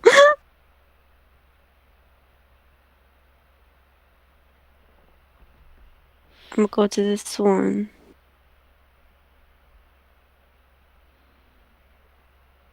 It doesn't hit. That does Great. not hit. Great. Nos, it's your turn. Alright. Of course, smacking the guy in front of me. Because damage. Oh, yeah, that hits. And probably dead? Almost. Almost Close. dead. Alright, gonna hit him again for the bonus. That hits. That hits. And It is down. Dead. get dead, you stupid zombie. Now it needs to make its Constitution saving throw.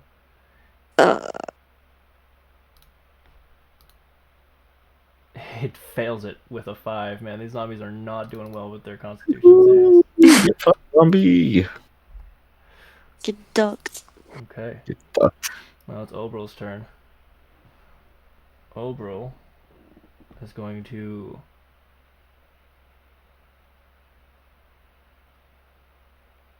He's gonna have his bird come over here, and the mechanical falcon is gonna sit on your shoulder, Candy, Mm. as Cure Wounds is cast on you, and you regain 6 points of healing. Oh, that's freaking dope. Yeah. This bird heals. Freaking love this bird.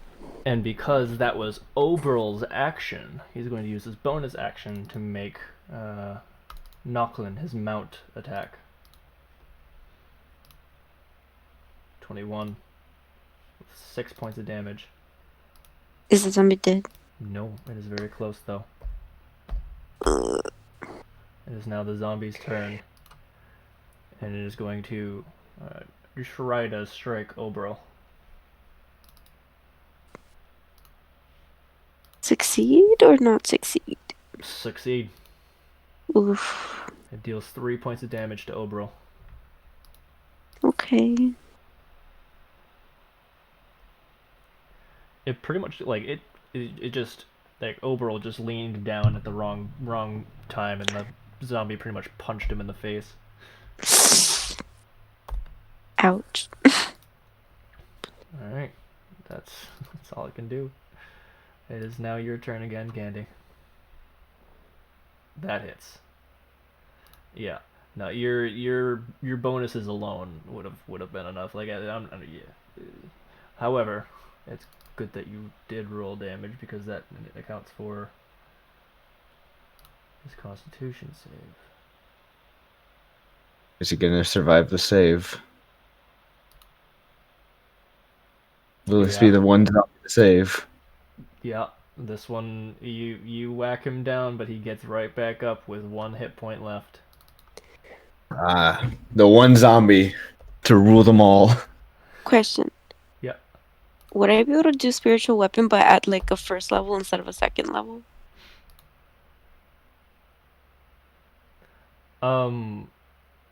You already have it up, so whatever level you cast it at, that's what level it is. Oh. Wait, what? What level did you cast it at the first time? Second. Second? Mm-hmm. Okay, then it stays second level. So every time you use it to attack, it doesn't use up more of your spell slots. It's just there. You pressing to cast it again is just because like you have to do that in order for it to roll to attack. You're like it stays up for a minute. You cast the spell and that's it. It uses the spell slot once and that's it. It stays up for a minute and it keeps attacking things. That's awesome. So I'm gonna make him move up to the zombie. Okay. Oh my. Yeah, that hits. And let me just make sure real quick. Yeah, okay, so go ahead and do that sweet damage if you haven't already. Oh Jesus, that was a crit. Okay, so here's the thing about this. It doesn't even get its Constitution save because you critted.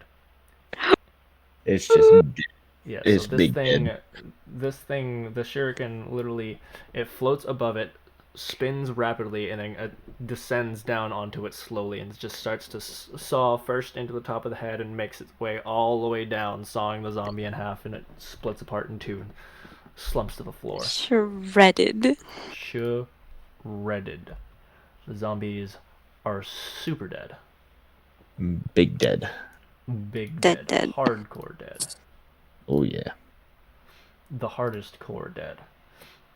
Now, you do find... Hold please. Need to reveal it. This over here. Who's going for it? Sounds like you are, because you gasped. Nah, dude, nah. Go for it. Hmm? Go for it. Go get the chest. Can I do an investigation? Sure, make an investigation check.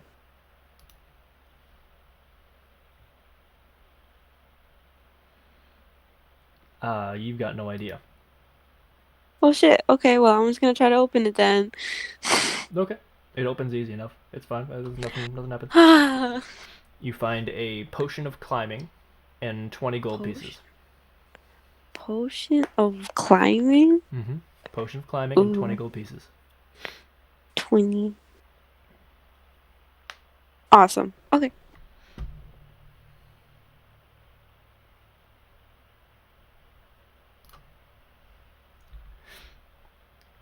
Alright.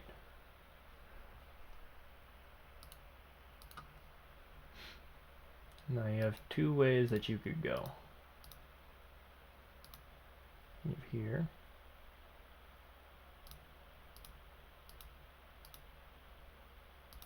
And here.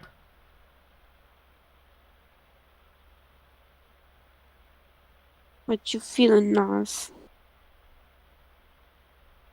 So we can go that way or that way, right? Correct. I don't know. I don't know. We can go chest side. Sounds good. Let me just reveal some more.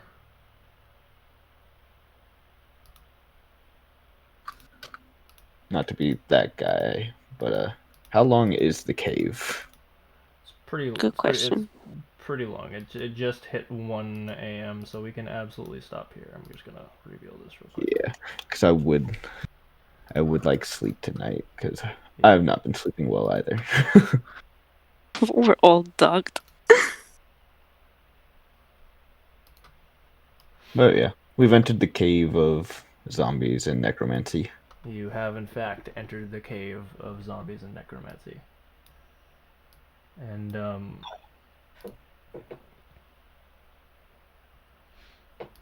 yeah. So we'll continue this nonsense next Sunday. Yeah, do. Hopefully, it's not a 3-hour long cave for next week. Well, But that laugh. about that. Oh no. All right. So it's a good thing we're stopping here then, probably. Listen, I learned my mistake from the first time. I made like small ass caves and you blew through like 1.5 of them in one go. My caves are gonna be longer now. The dungeons are gonna be a bit lengthy. That is fair. But yeah, probably good that we're stopping here then, since it is Yes. that Yeah. point. Okay, cool.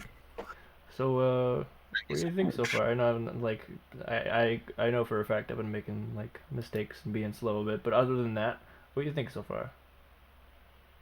I like it. It was a very combat heavy day today. It was fun. It was a But I very think that combat was- heavy day today. Yeah, we didn't do much in the town, but that was our choice. Yeah. So I'm tired, so it's like I get my you. brain was in slow mo as well today. Mm-hmm. I get you. So. I'm actually pretty tired too. Yeah. But I'm a psychopath and I could go on forever. You're insane. I haven't slept since yesterday, so. My dude. Yo, same. I remedied that sleep. by drinking a fuckload of coffee. Alright, yeah, so I'm very excited for you guys to kind of see what's to come. Yeah, I'm excited. Next Week on Dragon Ball Z. next week on Dragon Ball Z, I will say that well, like, it will be possible for you to convince certain people to stay with you. My plan is to try and have kind of like a new NPC go with you at each leg of the story. That's a Okay. nice plan. Yeah.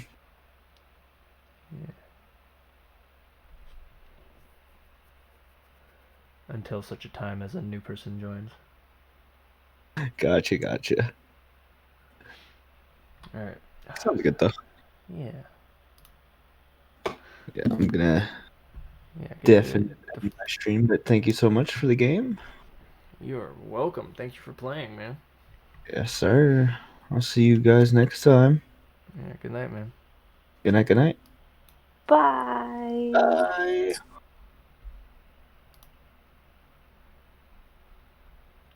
Oh, they both left. Alright, well, that's perfect. I will probably be streaming tomorrow. No guarantees, because like even now I still have more shit to write and to make and to create and to do. There's so much shit. But I will try to get on stream tomorrow. 80% sure. I mean, I'm 80% sure I'll be streaming tomorrow. But thank you for coming. Thank you for watching. Thank you for staying. Thank you for supporting the channel. I'm gonna die. I hope you enjoyed it. I really. I don't know who's watching right now, but I hope you at least a little bit enjoyed it. You know what I mean? Just maybe just a tiny bit.